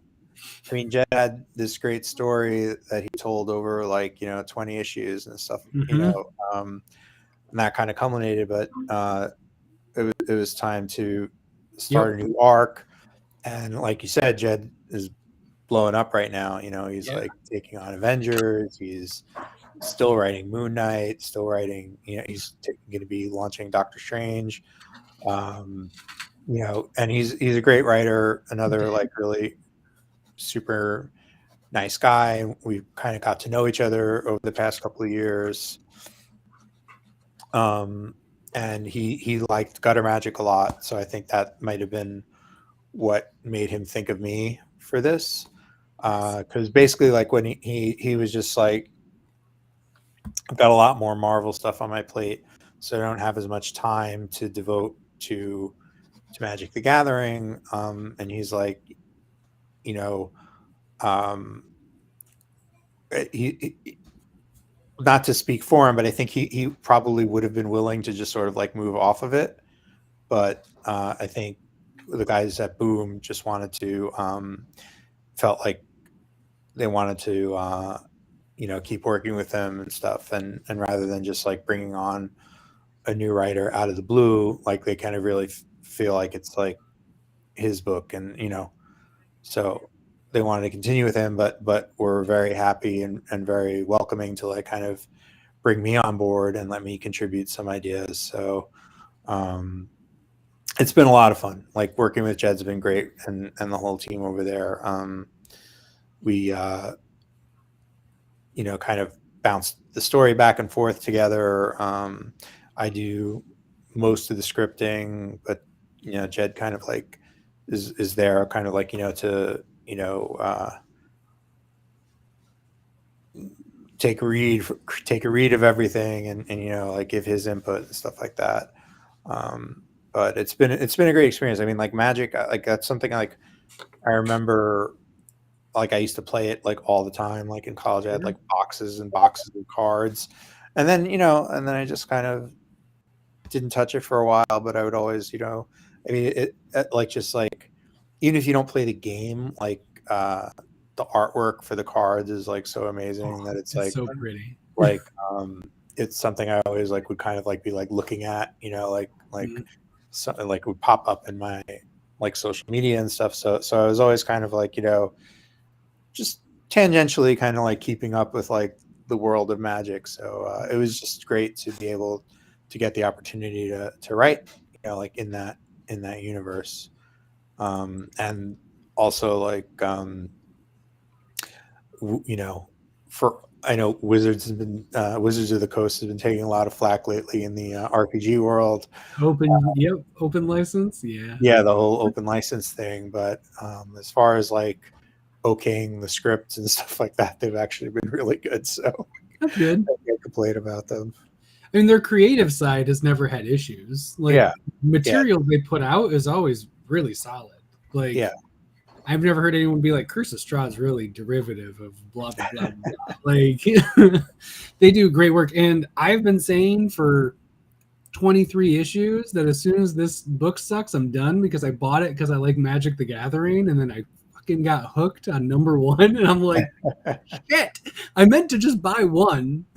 Right. And now I'm 23 in, and it's great. So whatever you're doing, whatever the process you're doing, it's paying off because I didn't notice, like I didn't realize you hopped on, which is like, not to say like your fingerprints aren't on it. It's just you guys did such a good job of like not making it feel like the rug's pulled out and it's like, here's something completely different. It's definitely different, but it wasn't like so out of left field. It still feels like it's just moving along, which is really cool. I dig it a lot. Oh, thanks. I'm glad. So, I'm a big fan. Earlier, the only reason why you bought Magic the Gathering comics in the past was because it came with a card. Yeah. So now you have to read it for the actual writing, and that's a whole different thing. Yeah, totally different. I've read some of those past ones from those cards. They were not as good. There's a lot of lore in them. Not as entertaining. Yeah. I mean, one nice thing about it is that we're kind of able to do our own thing. We're not super beholden to, like the, canon, the canon like storyline and cards. I was gonna ask how much they care about that because some of it falls in line with what you expect from some them. of it does. Like I think they're like. They care more about some parts than others. Like the Phyrexia set that's like coming out now. It's like a big deal to them. So they were just kind of like, we don't want to confuse people. So no Phyrexian stuff. Cause I think they didn't want to have them kind of like running at the same time and being different from each other. Yeah. A different vibe on either side. And exactly. That makes sense. But like, for stuff like like War of the Spark, we kind of like touched on in the latest issue, and it just it did play out a little bit different in the comics continuity than it did in the cards and the novels, just because it's such a big story that it could almost be its own its own series, and we didn't really. So we just kind of had to do like the Cliff Notes version of it, and not everything is going to like line up. Yeah. So if you've already read it once, you don't need to read it again. Read it right a different way. Yeah, but that's it's in there for like people who are not very familiar with the kind of lore of Magic, to kind of give them a little taste of it and stuff, and we tried to just make it enough of like different enough that like even if the story of War of the Spark, that it's like it'll feel familiar, but also just like not too much of like a drag to kind of go back over the same. This will be fun, and it's quicker. Yeah. So it's not as much of a commitment. Yeah. Liliana Vess is my favorite planeswalker. So well, great. So you must be enjoying it then, because she plays a really big part in the Yeah. saga. So it's just like, don't mess her up and we'll be super cool. So I guess the last thing we'll talk about, we did skip Oceans Will Take Us, which was a great book. I'm really happy that you got it all out before Aftershock had an aftershock. Yeah. So I'm glad. I don't know if you want to touch on anything with that. Yeah, I mean, it's out in issues. They haven't done a trade paperback, which is kind of a bummer, but we'll see what the future holds, because I'm just not in the position where I can kind of take it back and take it anywhere else, even if it's just like the fact that they declare bankruptcy complicates everything. It's like there's like a whole hierarchy of creditors that need to get paid at one point or another, and I mean, all I can go on is just what they tell me, and they tell me that they're still very committed to the book, and are going to put out a trade paperback when it's possible. So it's one of those things. It is what it is. So I don't have any complaints with the people I work with in editorial over there. Like, I mean, Mike Martz left. He was the guy who like kind of brought the book on, but the other editors, and Brian Cunningham, who's the new editor in chief, has been very like open and communicative. So it's not like I have like an axe to grind with anyone specific over there. It's just like it's like a shitty situation. Yeah, I wish wasn't happening, but it is. So what can you do? So the last thing is this Infinity. You've got a Who Is Kang coming. Yep. And you have a very cool Ghost Rider. I don't read any of those digital comics, probably because I make comics.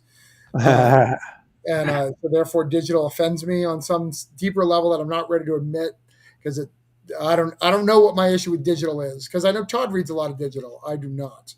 But that Ghost Rider one sounds fantastic, because it's exactly what I want in a Ghost Rider thing. But tell us about Ghost Rider and Who Is Kang? Yeah, so there are two digital comics there. It's different from, like, say, reading a print comic on Comixology, where it's just like like a one-to-one translation. What there are is more of like a webtoons comic, where it's an infinite scroll. Right. And it's really interesting because it lets you do some things that are just like kind of not possible in print, as far as transitions go. Like the Ghost Rider one, there was like, for an example, there's like one part where Johnny Blaze is hooked onto the back of Robbie Reyes' car by his chain, and he's like kind of getting dragged by it, right? So I mean, you could do that as a panel in print, but the way you're reading it is, it's like, sorry about that. That's what Robbie Reyes did. Like that, you can't do that in print. No, so when you're scrolling, it's not animated, but it just sort of has this feel where it's like you're kind of like you're starting with Johnny, and all you see is the chain as you go down, and then you see what he's attached to. Like a flip book almost. Yeah, it's almost like you're kind of like just sort of manipulating the way people like the information is given. So like where you place the captions, it can really kind of like open up a lot of interesting ways to tell the story that you can't exactly do in print. So cool. It's like very different than writing a print book, but not so different. It's just that like what you want to do is, it's like you pay a lot more attention to the space in between the panels than you do in a print book, because it doesn't have to be like and it actually works better when they're not always like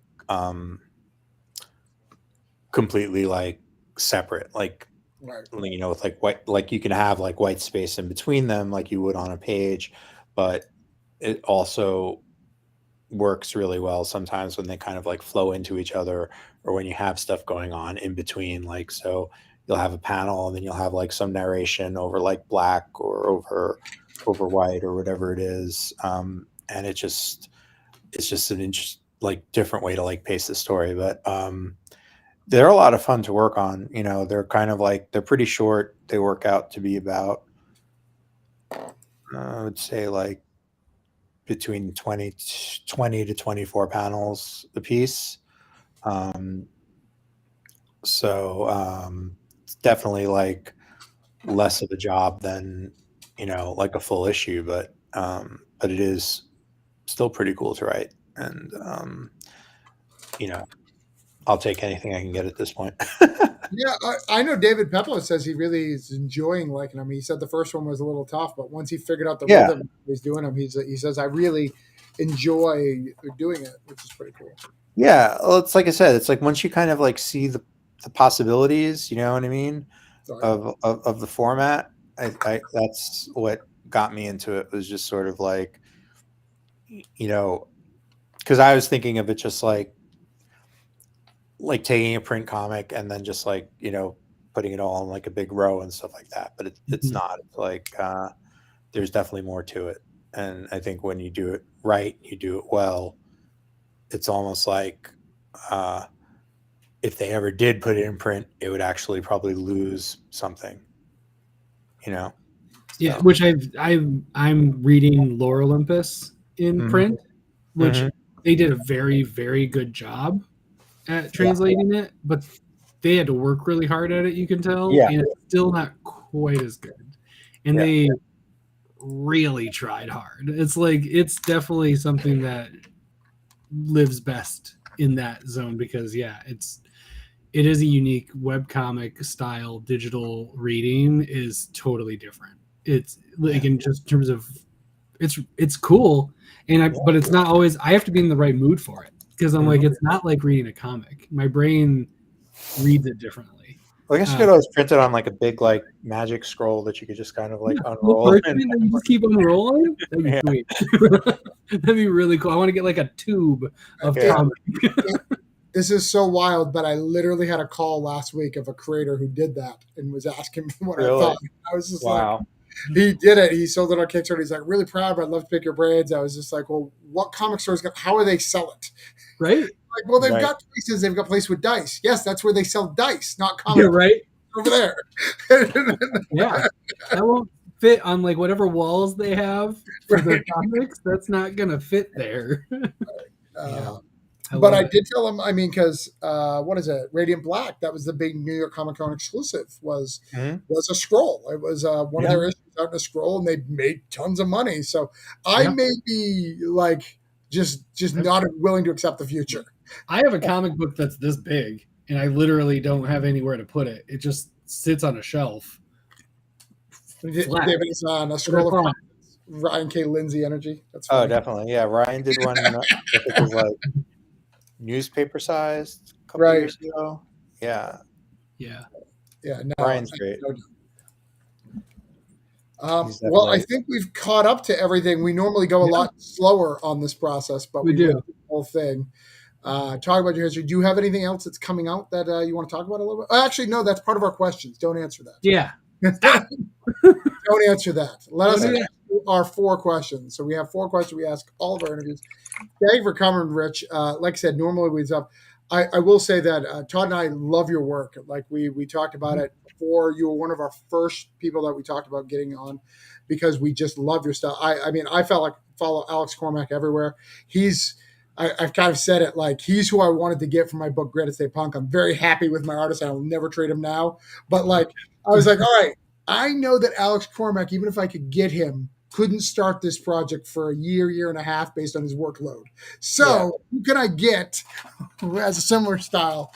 And I picked Patrick Brumeyer, who I think is fantastic, and I would never trade him. But my dream is to work with Alex Cormack at some point. He is my, like, if someone goes, who do you want to work with on this project? It'd probably be Alex because I love his style. It's so unique, and he has such a unique way of, because most people when they have a style like Alex, they can do really dark things well and not Yeah. light. I've seen enough of his things where you bring that guy in the light, it's just as good, which is crazy.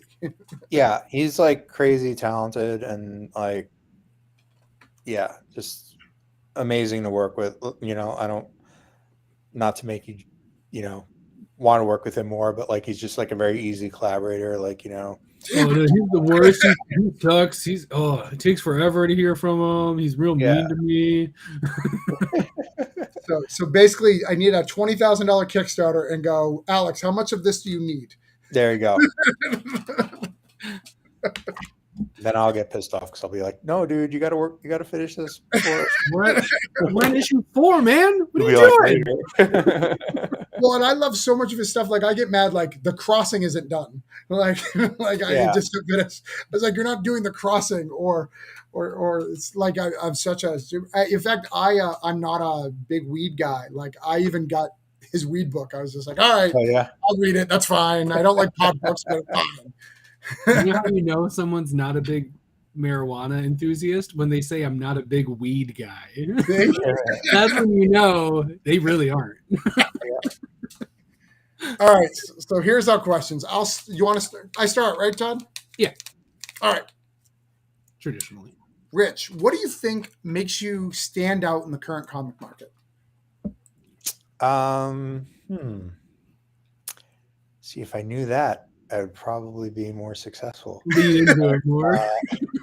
Not that I'm not successful, And but I need to get that information so I can be more successful. This is the whole thing, Rich. I got it. Okay. I think what makes me stand out is I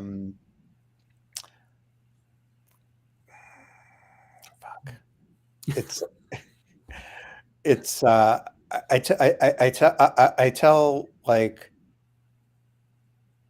I think the stories I tell are fairly complex and they don't really like try to hold the reader's hand too much. I think a lot of comics kind of don't give the audience enough credit as far as like being able to read something critically and not have like their hand held throughout the whole thing. And I don't like doing that. I like people to kind of engage with the work and, ask them to like work a little bit, and it doesn't, it's not everybody's cup of tea. Like, some people don't like it. Some critics writing stuff online don't like it, but it's like if you either get it or you don't. And if you get it, I think, you love it. So, there is a shocking low level of exposition. There's not like and then this happens because of this, which is nice. I appreciate it. It makes you feel like you're watching it and experiencing it instead of being like told it. Yeah, I think that's something that like, it's like a push and pull, because it's like you want people to like know enough to like understand like what's going on and stuff, but also like I find that like as long as people know, like as long as you have like an idea what's going on, like you don't need to know like every single last detail. Yeah, like just come along for the ride then at that point. Like, exactly. See where this goes. Mm-hmm. Yeah. And I think that I know where their mouth is. This is fine. I don't know, because I've read CSRs and I did not know where the mouth was, and I was exactly. Well, you know where you think it is, but then perfect. There's a couple of mouths involved. So, yeah. Oh, there's more than one. So I love that. What makes you keep going when it's difficult? When the things are getting real shitty and it's just like, why am I doing this? I chose this profession. Yeah. Why did I choose this profession? What keeps that motivation? What keeps you wanting to produce more? It's hard. I mean, it gets really like dark sometimes, where it's just like you just sort of feel like you're throwing shit against the wall and like, nobody is paying any attention to you. it's almost like it's almost harder like the further you go with it, because I mean I remember with like my first few comics, wasn't really expecting anybody to notice or care, because who the hell am I? So it was like very kind of easy to deal with the fact that like I had to work extra hard to like kind of get my stuff in front of people. It's then when you've been doing it for a while and you feel like you still got to work just as freaking hard, you're just like, it's hard. You sometimes feel like you're not making progress, and it's really tough. But I think, um, number one, I almost don't feel like I have a choice, because if I don't create, I wind up getting really like depressed, and I feel like shit, and I don't want to feel that way. And it's sort of like whenever I get in one of those things, and then I like force myself to like write something or do something, I start feeling better. So it's just sort of like this outlet that like I need to do for my own, um, mental health, I guess. And then the other thing is that, um, what I try to do is have something in every story that I work on that I'm getting something out of, like that I'm like curious about or working through, like, um, in a lot of ways, Road of Bones and Sea of Sorrows and Breath of Shadows, like they're, um, they are like stories that are about the things that they're about. Like Road of Bones is about like, you know, these three guys trudging through the tundra, but it's about like bigger stuff too. Like, it's about like what people will like, what lengths they'll go to, like when they're really pushed, and like as far as like survival, like, how far would you go to survive? And that's something that I thought was like interesting. And I, even if I wasn't going to like publish it, it's something that I would think about and want to know, like, like want to know the answer to those questions, or get as close to an answer as possible. Cause I don't think there is really an answer. It's like, it's different for everybody, but it's like, it's almost like like if I hadn't written Rotobones, I'd still probably be thinking about like the themes and stuff that were going on there. So it's like, so when I'm working on a project, or thinking about a new project, I really try to find something to latch on to that like I want to explore. And then it's almost like, even if everything goes wrong with it, at least I'm getting like that out of it. Right. Does it like keep, because yeah, like, it's a thought experiment for you that you play out with an Kind of, yeah. artist. And do you not think about that then, and do you move on to the next thought experiment then, that once you get it out of your brain and out into the world, does it actually like eject out of you then too?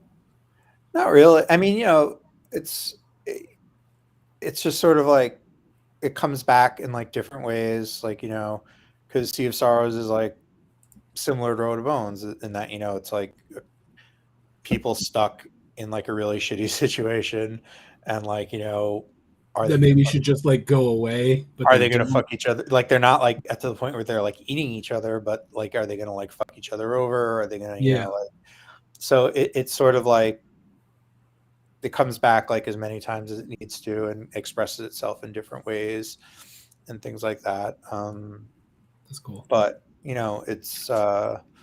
it's really just like,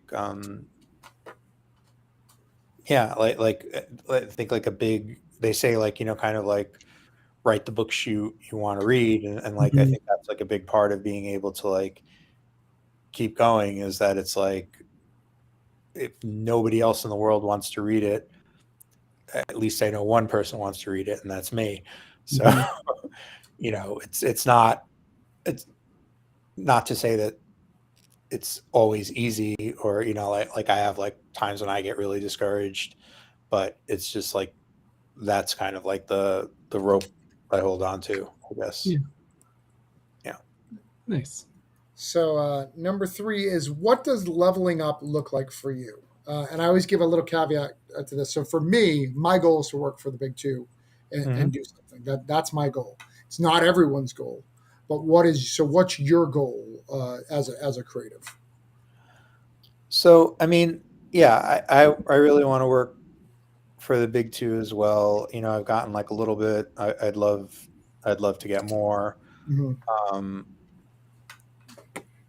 it's really hard to get work from them, to the point where I almost like don't want to. You know what I mean? Like Right. if I could kind of like wipe that desire out of my heart and like just focus on my own stuff, I'd probably be a much happier person. But I want to do what I want to do. But I don't kind of see it that as the end point. And I don't think it's the end point for like a lot of people. I think there's like a few people that do manage to work for them for like, a decade or more or whatever, and really do like the largest part of their careers there.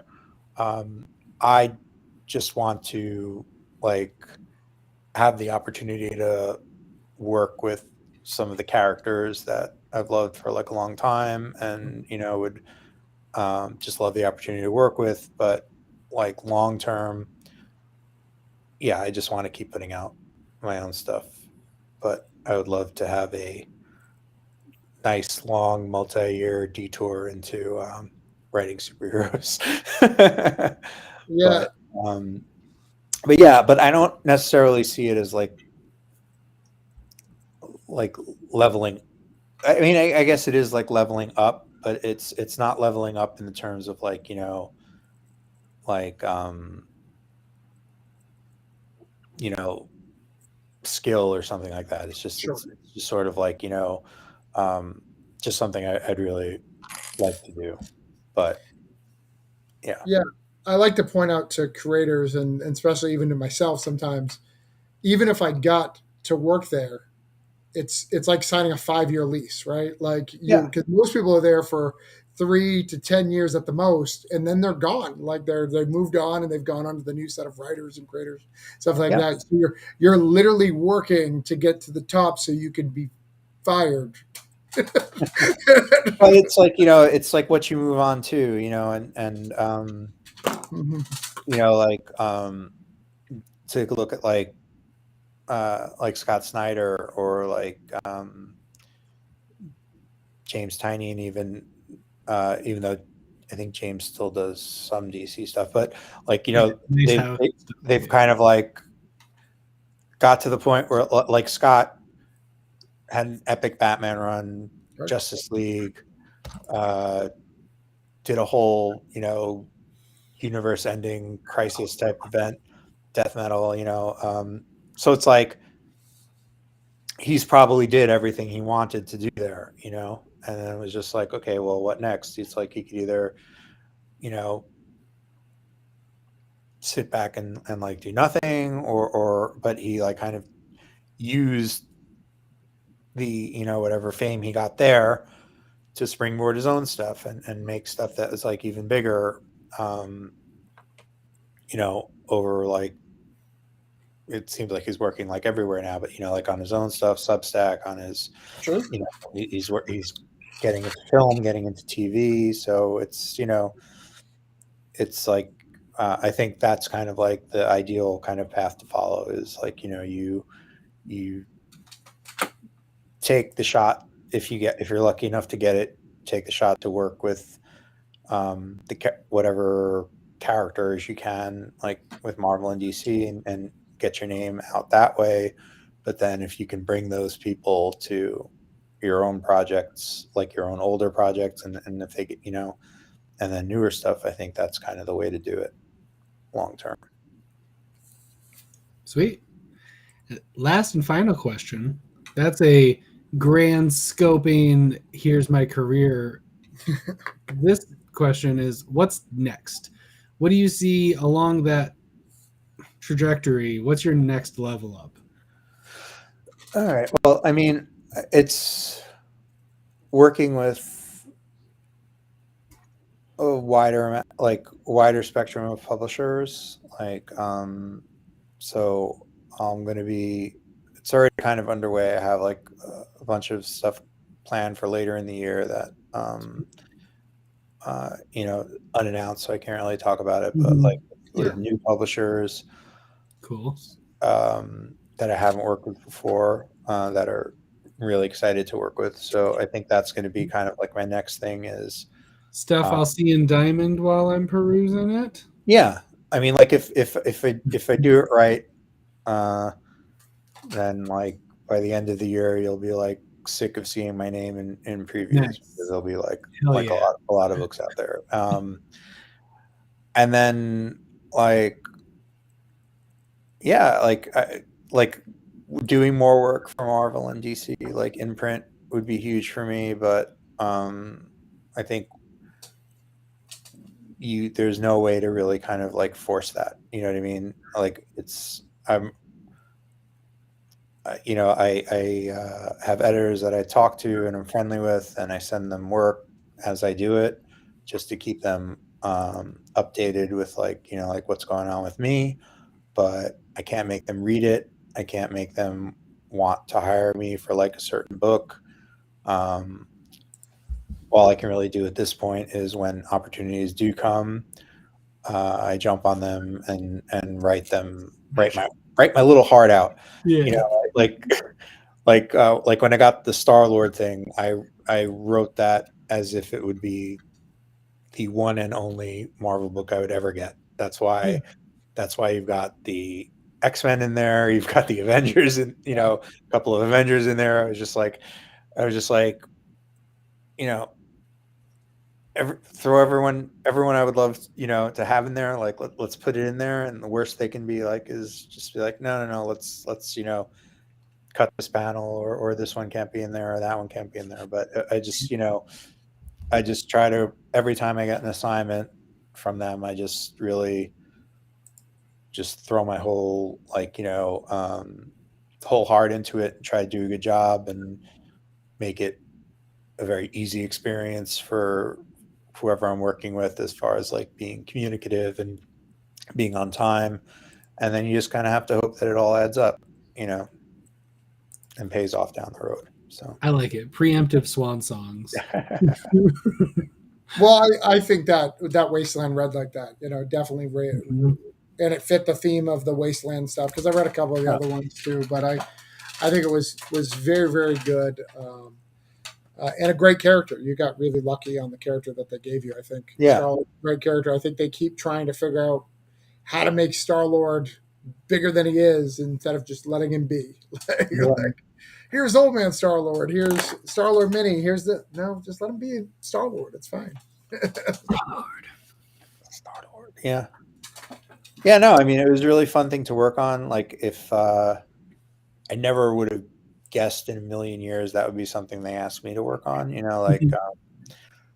just because like I never really wrote anything like cosmic or whatever. It was just like, would you want to write Old Man Star-Lord? And I was like, yeah, absolutely. You know what I mean? It's like, but it's almost like just that's where they had the opening, and that's my name came up for whatever reason, and I was really happy to do it.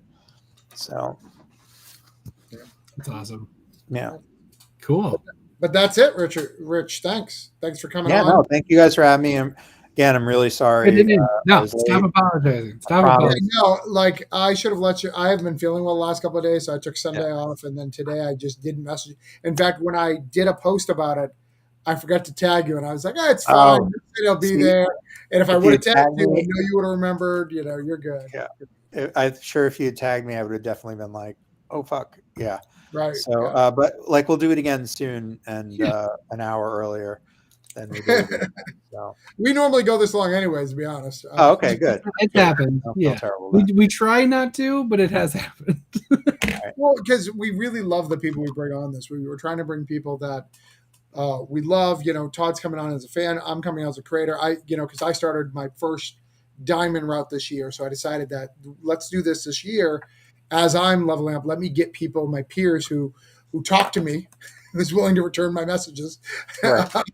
and get them on the show and talk to about it as I'm leveling up, see what maybe I'm missing, maybe what other people are, because I think there's a lot of people who do shows, but the shows are all about what's your Kickstarter or what's your latest thing, let's move on. And that's not what we want to do. We want to talk about your career, because I don't think people talk about the full history of people. And I think someone who Yeah. listens to this will get more out of you as a creator, because all your work have killed it that I've read. So everything is. Yeah, it's like it's really interesting, and it's great to, I think, be able to talk about it, like, frankly, just because, like, I know careers look very different from the outside than they do from the inside. You know what I mean? Like, you guys know Jim Zub? Yeah. Yeah. So Jim actually once said something really, like, I thought was like pretty profound. He was like, when you're looking at everyone else's career, it looks like it's going in fast forward, and when you look at your own, it feels like it's going in slow motion.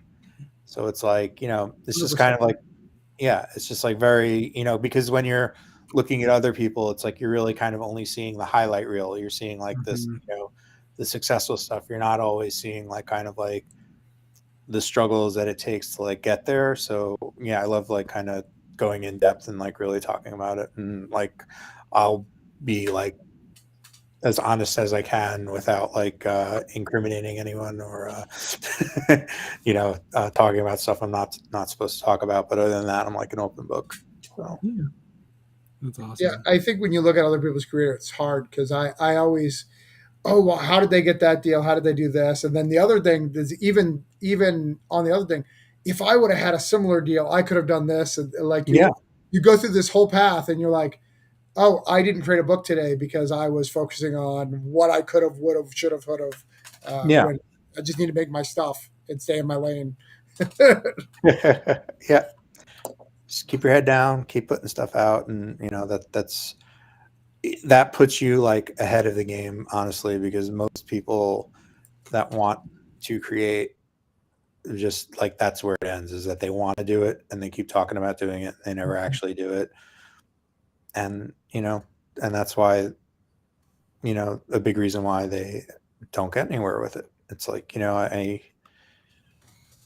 couldn't tell you the number of people who like said stuff like like, oh, like I could write so much better, like stuff for DC, like they like they screwed up their like whole thing, like their whole storyline, like I should just go in there and like take over, it would be so awesome. And it's like, okay, well, there's a path to do that.